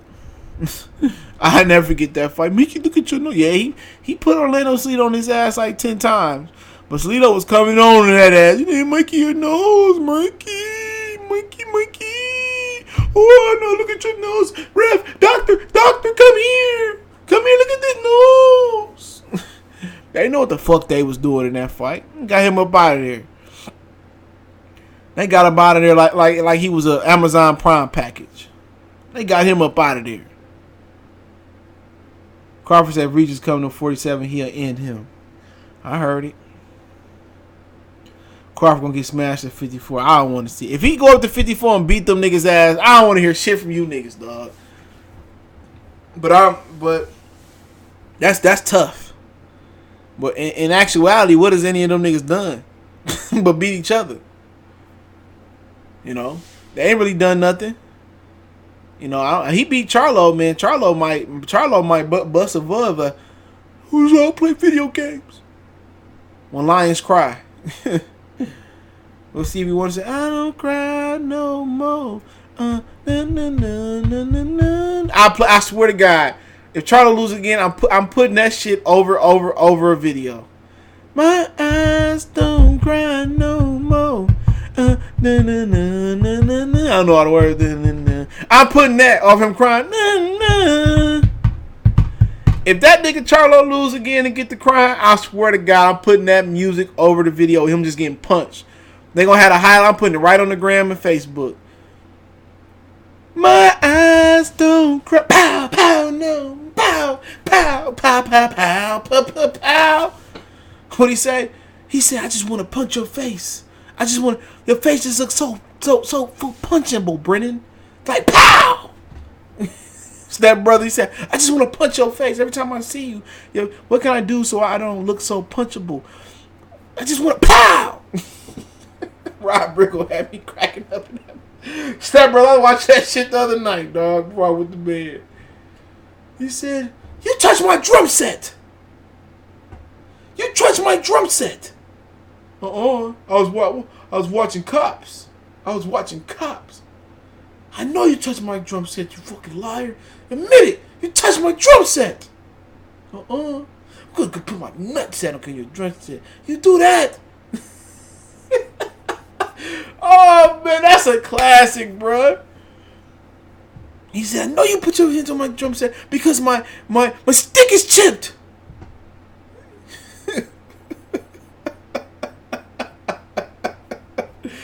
Oh, man. You chipped my stick. He's like, your punch face, like, pow. Your face so punchable, pow. I can watch that all day, bro. He was like, pow! He really wanted to. I bet off the set he really wanted to punch Will Ferrell. Will Ferrell funny as fuck, dog. Will Ferrell, my nigga, man. He funny as fuck. He honorary white nigga, man. I fuck with him. He can't say it though, but you just honorary. He dropped my man off the tree. Oh yeah. Then his wife tried to hump on him and stuff. That shit was funny. But yeah, I don't think Sean Porter ain't no easy fight for nobody. Not right now. You know. But if he win, the ramifications will be epic. Kenny Porter gonna talk his shit. He gonna call into everybody talk show. Kenny Porter gonna have his day. I'd rather Errol Spence win. I don't really have a dog in the fight. I like both fighters. I like their fight style. Just me thinking about it without breaking down film. I like Errol Spence to win because his jab and his straight punches should be enough to get the way. Size. But Sean Porter thrive on fighting taller opponents. And he ain't got nothing to lose. His daddy was Earl coach. He know his strengths and weaknesses at. So, we'll see. Adames, I ain't an Adames fan. I ain't seen nothing. I am not impressed by Adames at all. How long Harrison gonna duck Lil Charlo? How long he want to duck him for? I don't know how's his duck. He hurt his foot. I've seen a boot. I think the boot came off. That fight when they fight. He the one that's still. Yeah, I'm ready. Yeah, I'm ready. I'm ready. It's Porter and Spence on pay-per-view. Yeah, that's pay-per-view. I heard it was $85 for Pacquiao and Thurman. I went to the movies. It was $20. Hey, CJ, why Bob not giving Crawford big fight? What big fights? What big fights y'all want the nigga to fight? Y'all be killing me with the same question. Get him Mike. Salute. Y'all go subscribe to Get him Mike. Check out Wood. What big fights do y'all want out of Terence Crawford? That's what I don't understand. Y'all ask me the same fucking shit every day. What fights do you want? They offered Danny Garcia. They overpaid Amir Khan. What else y'all want the nigga to do? I don't know if Omar Figueroa doing. What else do you want Bob Arum to do? Go create a fighter? Kell Brook is done, bro. I just told you, Kell Brook pulled. Yeah, Kell Brook was the number one contender. He could have fought Jaime Munguia. He pulled out. Kell Brook could have fought Jaime Munguia. He pulled out. He was in negotiations with Jaime. Allegedly. He was in negotiations and he pulled out. Kell Brook is done. Y'all keep acting like Kell Brook is a good fight. Have y'all not seen Kell Brook fight lately? Have y'all not seen Kell Brook fight? Kell Brook is done. He just struggled with a stripper. A stripper. And then he struggled with somebody else. This nigga don't even want to fight Jaime Munguia. They just rated him number one in the WBO to get him that fight. And he didn't want the fight. They was talking. Y'all niggas like, oh, Kell Brook is... What? What does Kell Brook do for Terence Crawford? Nothing. Because Errol Spence struggled with a broke down Kell Brook. Kell Brook just want to fight Amir Khan to go home. That's it. No, Amir Khan wasn't done like Kell Brook was done. You let me know when Amir Khan got both sides of his face broken. You let me know when Amir Khan went all the way up to 160 and then his next fight came down to 147. Let me know that. Kell Brook, Amir Khan got knocked out by Canelo, took 2 years off and then came back. Kell Brook is nuked. But I know y'all don't watch Kell Brook fight, so y'all don't know shit. So I'm not even about to speak on it no more. Y'all sit here and y'all saying that because Errol Spence beat Kell Brook. A lot of niggas said, I bet you Kell Brook beat Terence Crawford. I don't respect niggas like that. I'm gonna take your money, but I don't respect you because you don't know shit about boxing. You hoping. A lot of you niggas sit there at home hoping a particular fighter lose. I hope he lose.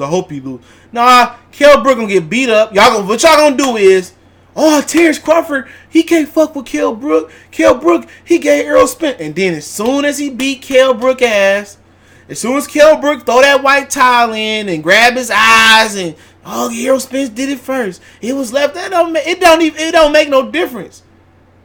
It's a lose-lose situation. Amir Khan has some type of clout in America.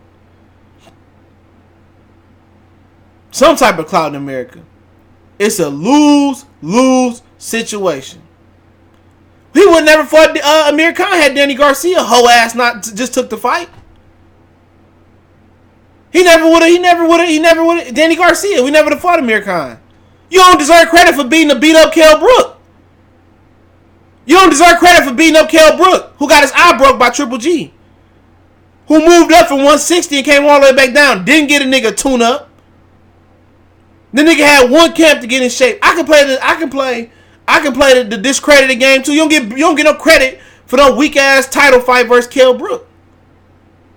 How many people in history fought for a title, fought a nigga with a title coming off a loss? Real talk. How can you call yourself a champion? See, y'all took it here. Y'all took it to church. I wasn't even going this way, but y'all can ask questions in there. Q&A. If you got questions on Facebook, I see you. Check us out on YouTube as well. Name going across your screen. And if you're on Facebook, we on YouTube, we on Facebook. The link in the description. Group and all. Right? How can y'all sit here and play the discredited game, but y'all nigga who won his title, Errol Spence, I wasn't even going here. Y'all do this to yourself. Y'all mans. How many people won a title versus a guy coming off a loss? I don't know.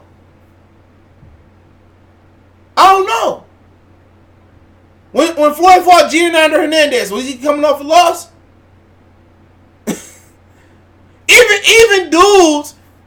Even dudes fight for vacant titles don't be fighting dudes for vacant titles off a loss. Now Gervonta fought for that WBA title. Clay are coming off a loss, so I will say that. But come on, how many pound for pound fighters? How many pound for pound in my Eddie Hearn voice?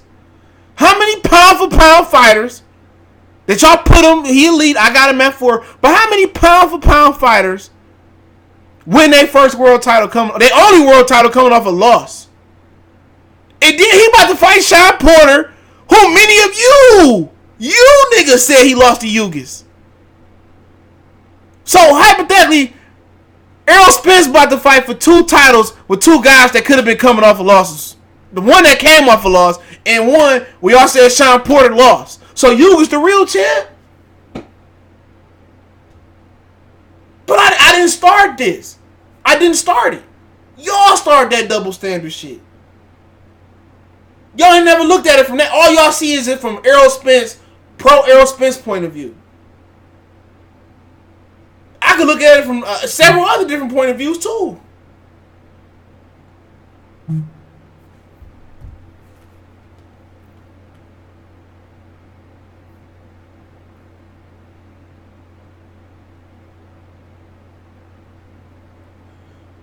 You know, I could look at it from seven other different point of views too, man. I ain't just being petty, bro. You know what I'm saying? Y'all did say Porter lost to Ugas. I remember that it was a split decision. I just said it was a close fight. I went back and watched it. I said it was a close fight. Jeff Horn, man, it's over with for that nigga, man. Kell Brook is done. I'm telling you, Kell Brook has been offered fights. He's been offered fights behind, and he could be in negotiation with Terence Crawford. He could be. Because maybe he in negotiations with Crawford, and maybe ESPN offering him more money than Top Rank is. You feel me?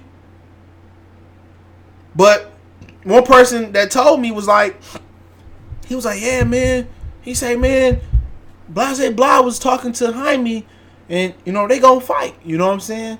And then he said, well, Kell Brook, you know, he didn't want the fight. He turned down the fight. He said maybe he negotiating with Crawford. I said, I don't know about that. You know, Bob Arum said he didn't want the fight. But like I said before, motherfuckers do it to themselves. If them hoe-ass PBC fighters wasn't scared to fight, it's thousands of them niggas at welterweight. Worst case scenario, he beat everybody ass. Floyd come out of retirement, beat up Crawford, get y'all belts back. They got over 13 welterweights at the division, or guys that can fight at that division. You go Lipinets, Jamal James, Victor Ortiz, somewhere around there. Sammy Vasquez, I don't know if he's gonna come back to fight. Omar Figueroa, your Dennis Ugas, Devin Alexander, Ivan Reddick, Adrian Broner, Danny Garcia. That's 10 right there. Not even naming the champions: Errol Spence, Sean Porter, former champion Keith Thurman, and Manny Pacquiao. They got 14 welterweights. 14 welterweights. You tell me, don't nobody want to go over there? What do Danny Garcia got to lose? Either you gonna get beat up by fucking Errol Spence, or you gonna get beat up by Pacquiao, or you can get beat up by Crawford. If you so happen to beat Crawford, you the man. Danny Garcia got the numbers and the belt. Let's not act like he didn't run from Errol too. You know, I just don't get it. I don't get it. Like I don't get it. Like, everybody just so into, y'all be listening to Fred and them other niggas, man. They got one point of view. I'm going to give you many point of views as I can. You know what I'm saying? I'm going to try to give you as many point of views as I can. And I'm just telling y'all the truth. And what I hear, Kell Brook putting out all these fights. And I don't know what he got cooking. If he want to fight, he was on the plane after he lost to Errol Spence. He got kicked off the plane for being drunk and being depressed, losing to Errol Spence. Remember, after he beat Sean Porter, he got cut in the legs and what that was, Leeds. He got his legs cut open. So he always into some shit, so you never know. You never know, but at the same time, y'all can like, oh, Amir Khan was this and that. Hey, had Danny Garcia took the offer and fought Bud Crawford, then what we talking about? Danny Garcia got nothing to lose. He a Hall of Famer. He unified belts before. He a two-time division champion. What he got to lose? But you know why Danny don't want that fight? You know why Danny don't want that fight? Because Danny Daddy, they ran Terence Crawford name in the mud so bad. Excuse me. Danny Daddy, they ran Terence Crawford name in the mud. So we beat him in the amateurs. When he beat us, it was runner up. He really didn't beat us. Nappy hit it, nigga. He cheated. He did all this talking. What narrative should I be pushing? What narrative should I be pushing? What should I be pushing? The fake narrative? He said Bob offered more money than Dick. That's because Amir Khan negotiated. One, that is true. Amir Khan negotiated. Danny Garcia, Angel Garcia never negotiated. He never returned the offer back. So that's what it was. They was trying to cut Al out the deal too, but they never negotiated. He never said, "Oh, give us 5," or "Give us this." They never negotiated the number. Then I heard recently. I could be wrong. But I heard recently they gave him another offer. They offered him another offer. They were supposed to reach out to him. I don't know what that offer was, but they reached out to him and gave him another offer. And I guess he didn't take it, or he considering it. But like I said, it's a lot of stuff behind the scenes you don't know. It's a lot of stuff you don't know. You know what I'm saying? Like, it's a lot of stuff that I don't know, but it's a lot of more stuff I know more than y'all. But I'm still trying to figure out what narrative I should be pushing. But y'all can ask questions, man. I'm on for a little bit longer. Y'all can ask questions, man. But I'm trying to figure out what narrative I should be pushing. Seriously. You know?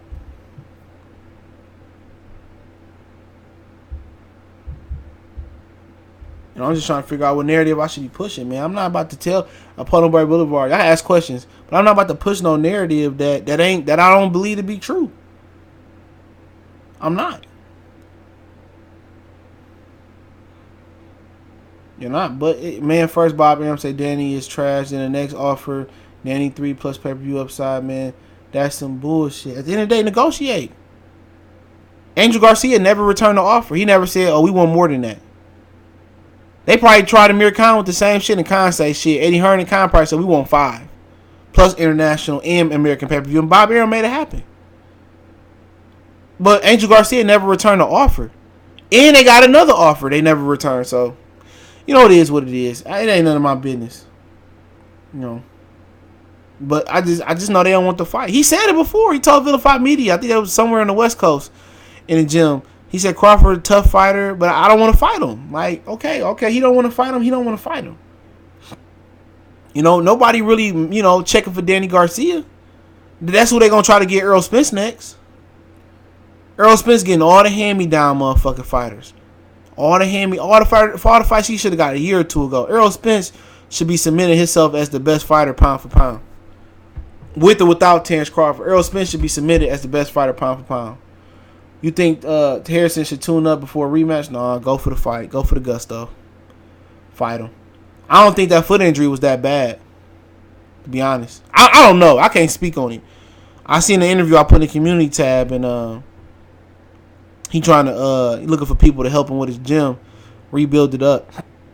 He got a big space, so you know what, man. You know, I hope he really able to get that up and running. I know Leonardo Tyner, he tried to build a gym in over here where I'm at, in the hood, and the guy played him on the gym. So they trying, man. That's one thing about Detroit, man. They trying. The fighters, you know, they trying. You know, Harrison got a huge space, man. He trying, man. And that's all you can ask, man. You know, a lot of niggas that came here that had the bread, they don't try. Howard Isley, a lot of niggas don't remember him. He was a point guard for the Jazz. I didn't know he was from Detroit until I was in my teens. Derek Mason, another guy, went to Mumford. I had some classes at Mumford at one point in time. You know, you don't hear about him doing nothing. You hear Jerome Bettis, Jalen Rose, Tony Harrison, Leonardo. You know, it's too many. You know, it's too many famous and wealthy people. The black guy that bought the Weather Channel, he from Detroit. Steve Ballmer, he from Detroit. It's another wealthy man from Detroit too. Outside of this one, the dude that owned the Cavs, Dan Gilbert. I know one of the dudes I used to go to barbershop with. Don't ask me what this motherfucker did, but he lived next door or right by Dan Gilbert out there. And I think he said he lived in Orchard over there, maybe Orchard or somewhere off Orchard Lake. That's like West Bloomfield Hills or some shit like that. And he said he lived like his sons, they played together and shit, and they hang out together. So he doing things downtown, but You know, it's hard to articulate what's going on in the inner city than anything. He said I got Crawford beating Danny. Howard, I never heard of dude. I'm on the Hoopers. Howard Isley, yeah, he was a. Am I saying his name wrong? It been a minute. He went to Southwestern or Eastern. I know Jalen went to Southeastern. I could be wrong. Easley, my bad. Howard Easley.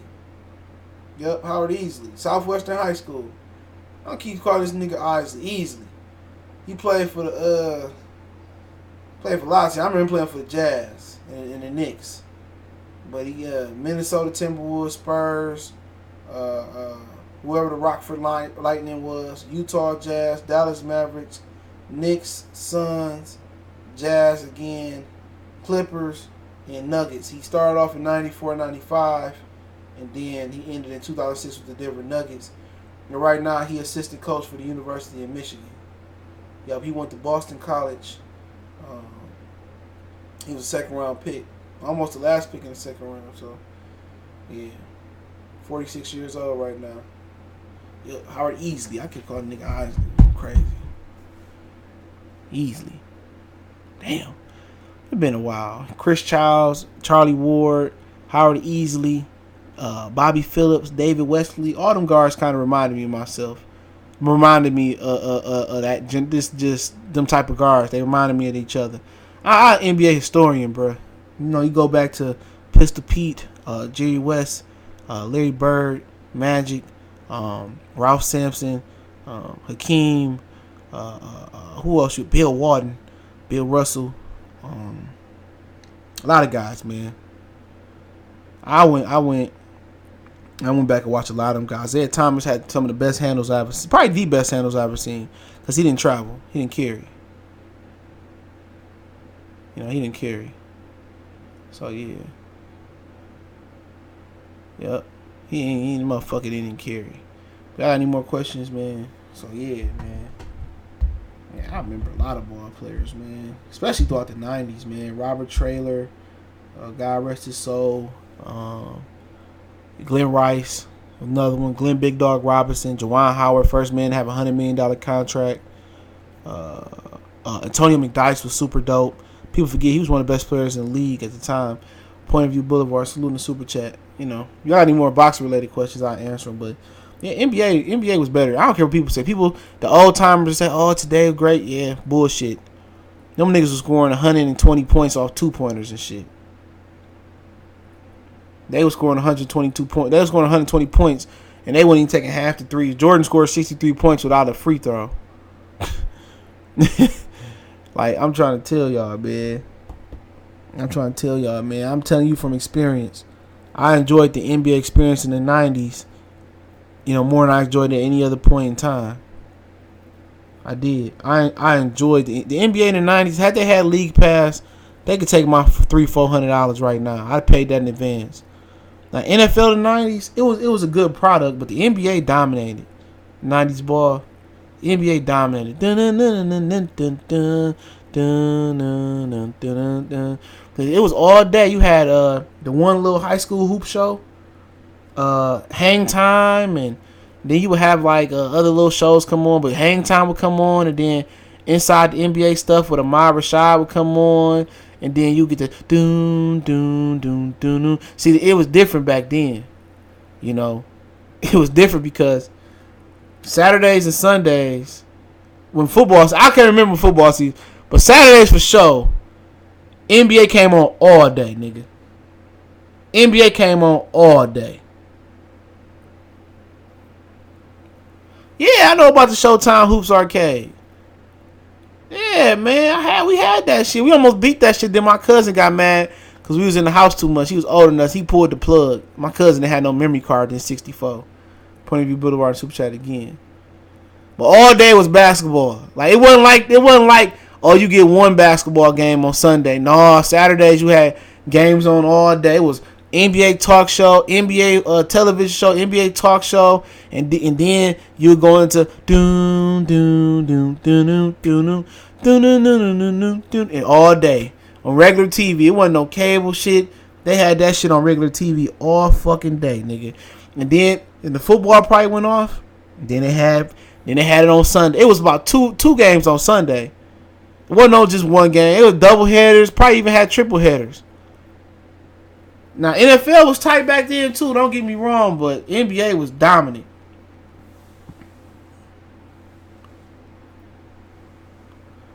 NBA was dominant.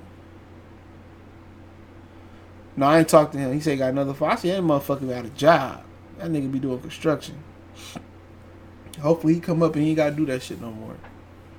I think inside the NBA with Myra Rashad, he always took inside different teams. Yeah. Whatever the fuck it was. No, it was called inside the stuff something. It was either that or it was called something else. But they had basketball all day. 90s was the shit. You ain't lying. The Bulls was the primetime team every Sunday, nigga. They had it on lock. But Jordan had no cakewalk like they make it seem. Oh, man. MLB was bad for me in the 90s. I was in Detroit, nigga. We sucked. We used to go down to Tiger Stadium. Me and my boy, his dad, he was big on baseball. And we would play baseball. You know how niggas go to hoop? We'd go down to his house and play baseball. And we'd go to the Tiger game. We'd be the only motherfuckers there. Real talk. We'd be the only people at the Tiger game. Us, 3 or 4 of us. 4 of us. We the only ones there. We the only 4 people in the stadium, nigga. But we enjoyed that shit. We was kids. We just liked being at the game. Oh, playoff baseball is shit. I'm into it then.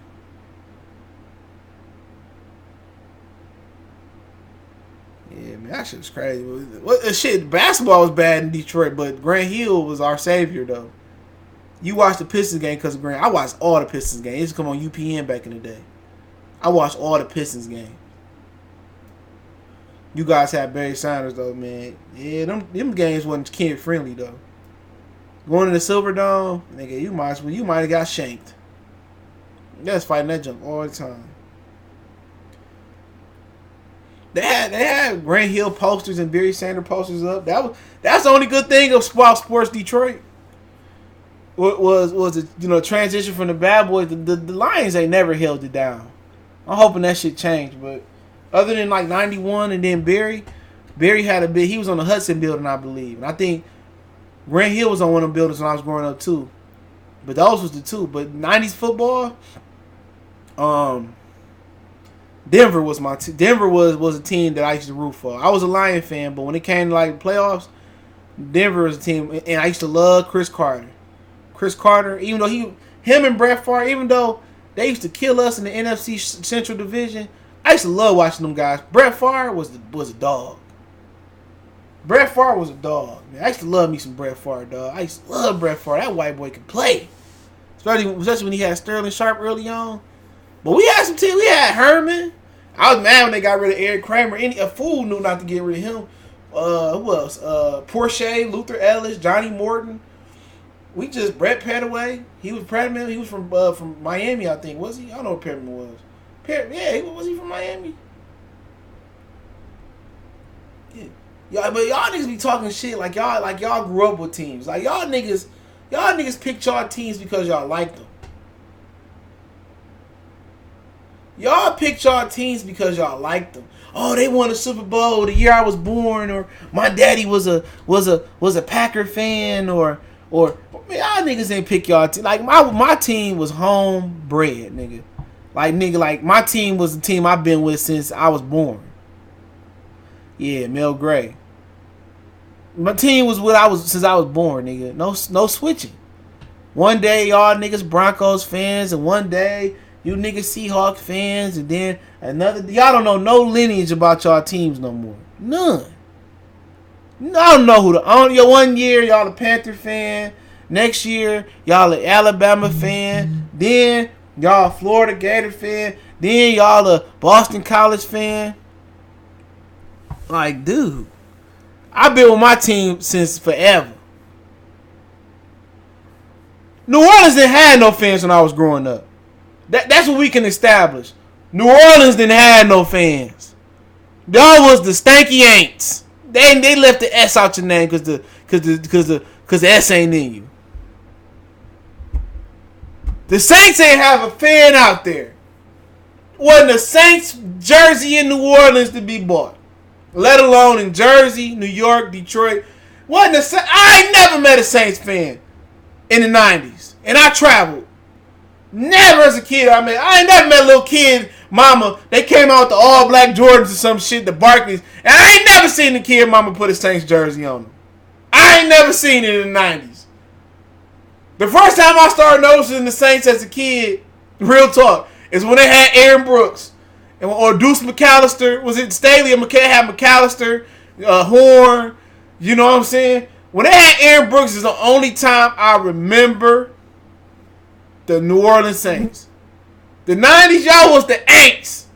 Y'all couldn't get a person in the... They should have called it the miniature dome. Wasn't a person coming to the Superdome.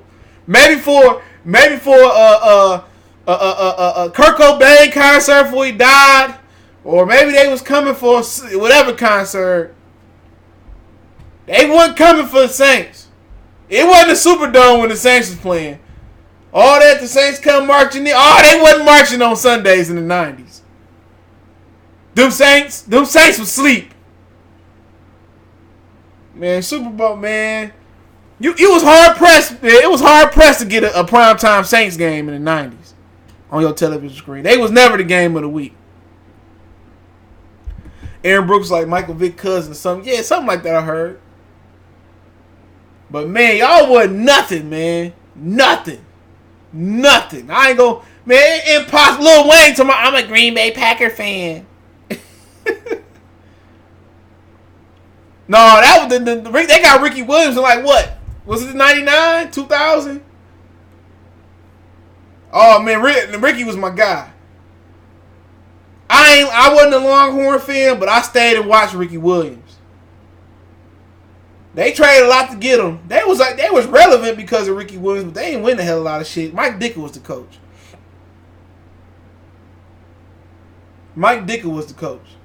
They was relevant when they got Ricky Williams. They wasn't shit though still. They wasn't shit. Niggas only watching the Saints because of Ricky Williams, but when niggas still didn't have no Ricky Williams jersey like that. So I'm just saying. I'm just keeping it real. Wasn't nobody no damn wasn't nobody no damn Saints fan. We have fans, but the Lions been in the league for 100 years now. We have fans since Barry Sanders and our jersey was dope, and we won before a Super Bowl. You know, and really like I'm talking about nationally. We had local fans. People come from the whole state of Michigan, probably the Upper Peninsula, more Packer, and maybe a little bit of Viking fan. But the whole state of Michigan comes Sunday, all of them come down to downtown Detroit. Everybody come down to Detroit. Boom, boom, boom, boom. They all come down no matter what. Hey, like I said before, you can say 0-16 all you want to. I ain't never switched up. Never. I wasn't a Saints fan and then a Falcon fan and then a Seahawk fan and nah, bruh. Nah. See, you niggas in New Orleans, y'all niggas was Falcon fans. When I would live down south, all them niggas from the south played with the Falcons on Madden. All the niggas from the south played with the Falcons. Everybody that stayed from like Georgia on down back towards like Virginia and them, all them was Falcon niggas.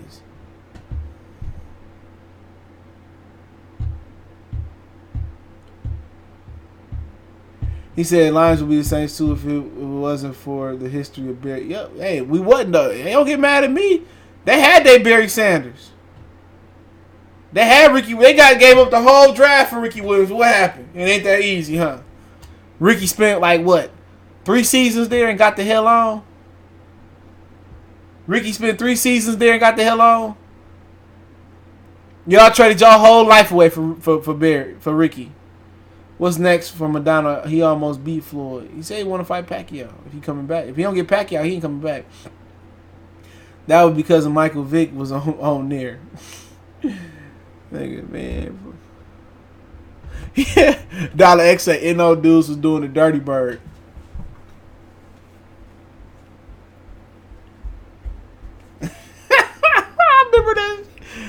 I remember they beat the Vikings, nigga. I remember that game, Jerry James. Appreciate the super chat, dog. I remember they beat the Vikings.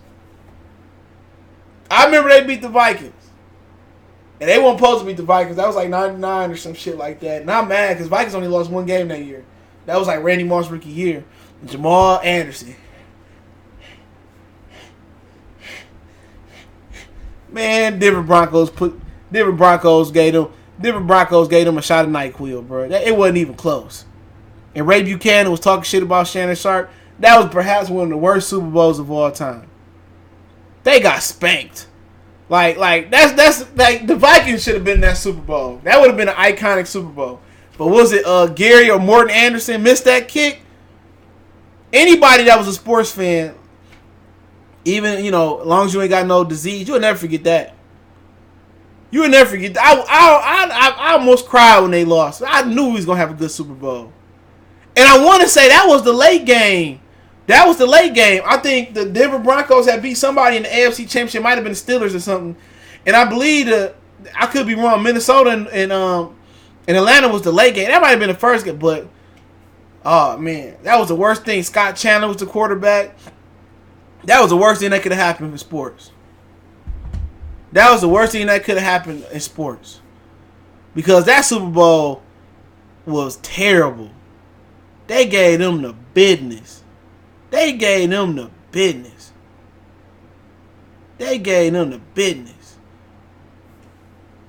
said Maidana almost beat Floyd in the super chat, Jerry James. Yeah, the first time. Then he bit the nigga the second time. I told people he was going to stump the Lakers in 04. I told people that. Gary Anderson. I get them mixed up. I told people he was going to stump them in 04. Nobody wanted to listen. I said, we're going to beat the Lakers in 04. Oh, they unbeatable. Then when we beat them, they had all these excuses. When we beat them. We was dysfunctional. I ain't trying to hear that. Them motherfuckers had Gary Payton, Karl Malone, Shaq, Kobe. Come on. He said we got no championships in Minnesota except for the Twins. Damn. Timberwolves was an expansion team. Because they took Rick Mahorn off the Bad Boys. I remember that. And then the Vikings, they sure didn't win. That year y'all supposed to win. Chris Carter was tough. Chris Carter had the best hands I've seen from a receiver. Chris Carter was catching shit one-handed. Chris Carter was my guy. I just love to see Chris Carter catch that ball, run them routes. He had the best hands in the business. Chris Carter had the best hands I've ever seen. Chris Carter had the best hands I ever seen. Chris Carter was one-handed shit. And then they ain't had these super gloves they had on. Chris Carter was a dog. Then don't forget Robert Smith, little light-skinned dude. He was a dog. Robert Smith was a dog coming out the backfield. They had a squad. I really want. Man, like I said, when it comes to playoffs and the Lions out of it, I had my betting favorites and I had teams I do root for. But I wanted Randall to get it, boy. Randall was chucking that hole that season, dog. Randall was throwing that thing. Him and Randy and Chris Carter and Robert Smith, he was chucking that thing. Randall Cunningham was chucking that joker downfield, man. They lost. I was mad as hell. Had they lost to Denver, I wouldn't have been as mad. I just love that Denver team. Terrell Davis, he was my guy. Terrell Davis, woo! TD, man. They talking about TD don't deserve being in the Hall of Fame. I don't care what they said. TD was a dog. They still had Randall on the D-line. John Randall? I don't know. I'll tell you right now. But TD was a dog. That Bronco team, see, I already like Elway. Elway was one of my favorite quarterbacks. But TD was man, TD was bad. TD was bad. Yeah, he was on that team. Yep.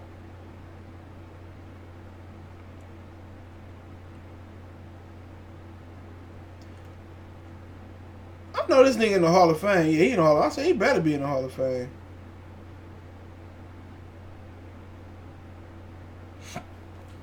Yeah, John Lynch back there in the D.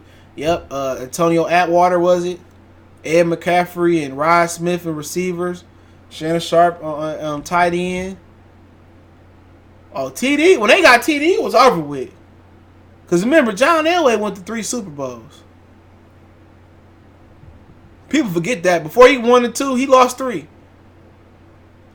Go back, man. I'm telling you, John Elway, hands down, was better than Aaron Rodgers. Hands down. He played in a tougher era. John, I don't care. Forget them numbers. Them numbers say different. But guess what? You couldn't touch receivers back. You could touch receivers back then. I don't think it really was. It wasn't no 5. I don't remember when they implemented, but it wasn't no 5 yard and no chuck rule. You can beat up Jerry Rice down the field. Right now, you can't touch these receivers. You know, defensive receivers. That's why they throw them for 5,000 yards and shit. John Elway played in the era where they'd knock your cap off. He had so much pressure. Man, he had lost them 3 Super Bowls or whatever. But he had to drive versus the Browns. Go watch that. John Elway had legs. He had the arm. You could hit him. Aaron Rodgers wouldn't have lasted 3 seasons in the NFL back then. You touch his shoulder pad, it's his collarbone. John Elway was bad. I ain't talking about the 90s Elway. He was still good. That old 80s John Elway, he was smoking. That 80s man Elway, he had a live dog arm. He was a problem. And that team was terrible around him. That team wasn't that good. Elway said, get on my back. Oh, man. Elway was one of the best. Montana got the credentials. But Elway was talent for talent. Elway, most talented quarterback I seen. He had the legs. You had the arm. Man, remember Joe Theismann's leg got split open? He got a leg clean off the bone. Joe Theismann got his leg cut clean off the bone. Today, that player would have been, that did that hit on Joe, was it Lawrence Taylor? Lawrence Taylor would have been banned for 5 NFL seasons, bro. He said Marino was the best ever with no ring. Oh, no doubt about it. Marino, he went to the Super Bowl with like his rookie year. You crazy as fuck. John Elway was a bad motherfucker, man. John Elway was bad. Look at that team. Go pull up them teams he had in the 80s around him. Asante L, salute. Go look at them teams John Elway had around him. They always want to talk about LeBron ain't got no help. Or Aaron Rodgers. Go look at that team he had around him.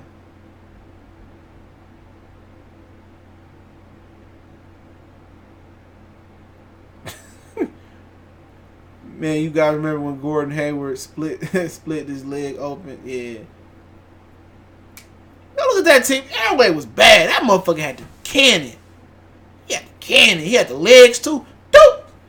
He chopped the Browns up going down. Bernie Kosar was that quarterback. Peyton Manning the GOAT. Man, Peyton Manning choked so many times. Peyton Manning can never be the GOAT. Peyton Manning lost to the Miami Dolphins, nigga. Peyton Manning lost to the Miami Dolphins. That's like Tupac losing a battle rap to Young Thug.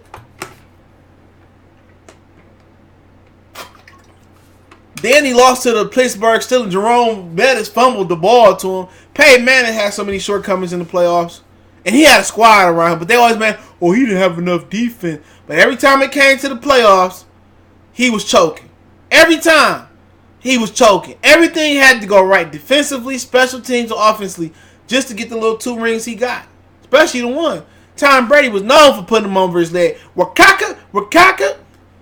Ben Roethlisberger, Wakaka. Who was the? Jay Feeder was the Miami Dolphins quarterback. Wakaka, he was whooping the hell out of Peyton Manning.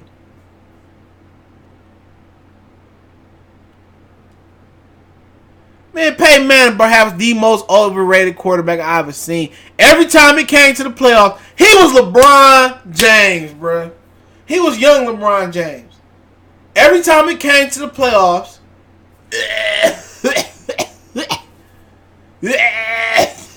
I watched them, bro. Did they not lose to the Jaguars 1 year? Did they not lose? I might be tripping, bro. He said, my boy Adolph said he loves Marino went to the Super Bowl his second year. All right, I see you on Facebook. Appreciate it. That motherfucking Peyton Manning, man. I'm a Peyton Manning expert. He was, the smartest quarterback I perhaps ever seen, especially the line of scrimmage. But man, you talk about choking. I was a kid. My grandma still had that old TV, them brown TVs, the wood they sit on the floor. You had to turn the knob. Man, I still remember watching playoff games on that thing. She just got rid of it not too long ago, a few years ago. I'm a Peyton Manning ex. I watched Peyton Manning, all his shortcomings in the playoffs. And I'm going to tell you right now.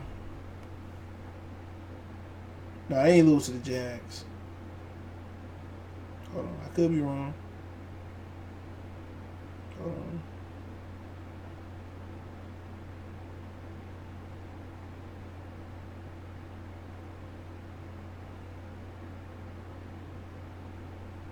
The Dolphins, the Jets, New England, Pittsburgh. They lost to the Chargers 1 year. Chargers. I think I was in a Peyton Manning by then, so. No, I didn't lose to the Dolphins. Somebody lost to the Dolphins. Chargers was smacking the. Hey, Chargers had a Super Bowl caliber team. They was 14-2 1 year.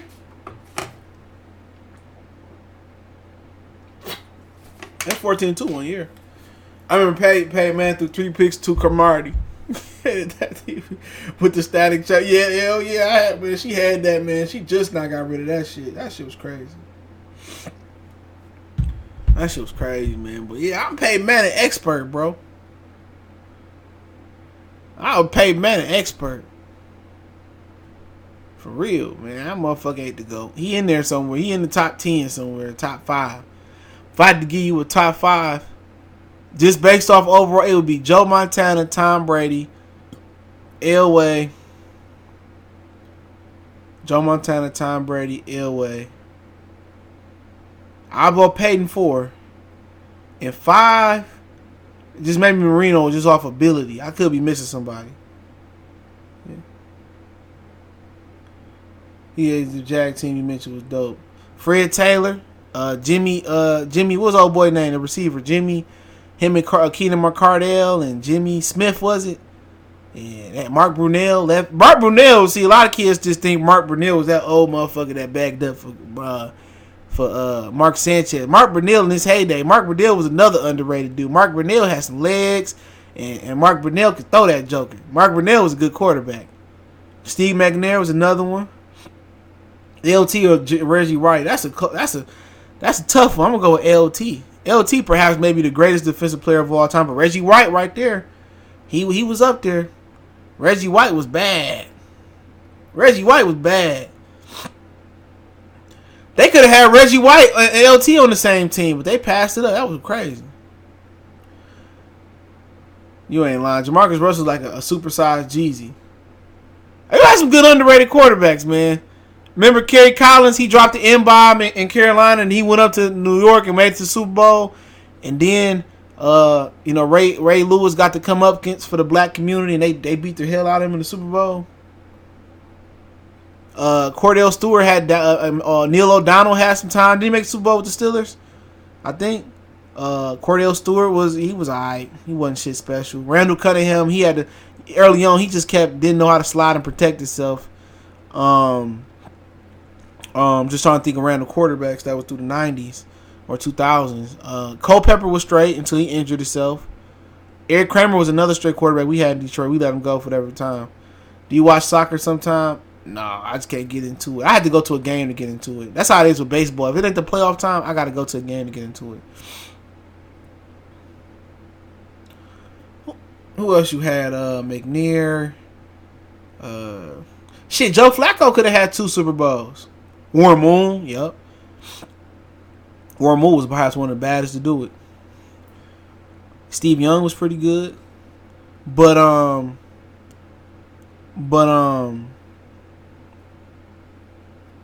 who else you had? There was a few quarterbacks before I get off. McMahon from Jim McMahon was his name? McMahon, whatever his name. He sucked. He was a good game manager. He wasn't shit from BYU. Played for the Bears. He won a championship with the 85 Bears. Bernie Kosar was straight. Oh, remember Vinny Testaverde threw the championship away? Vinny Testaverde, in my opinion, I thought he was allegedly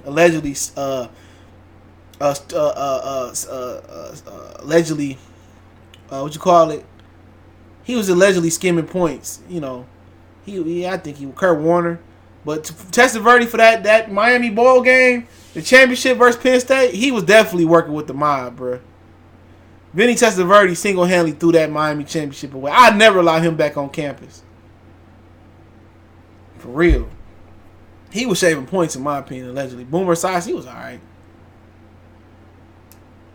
Vinny Testaverde for the fucking for the Miami Hurricanes. Oh man, you can't, anybody that's seen that game can't tell me that he didn't throw that game, bro. I never let that go.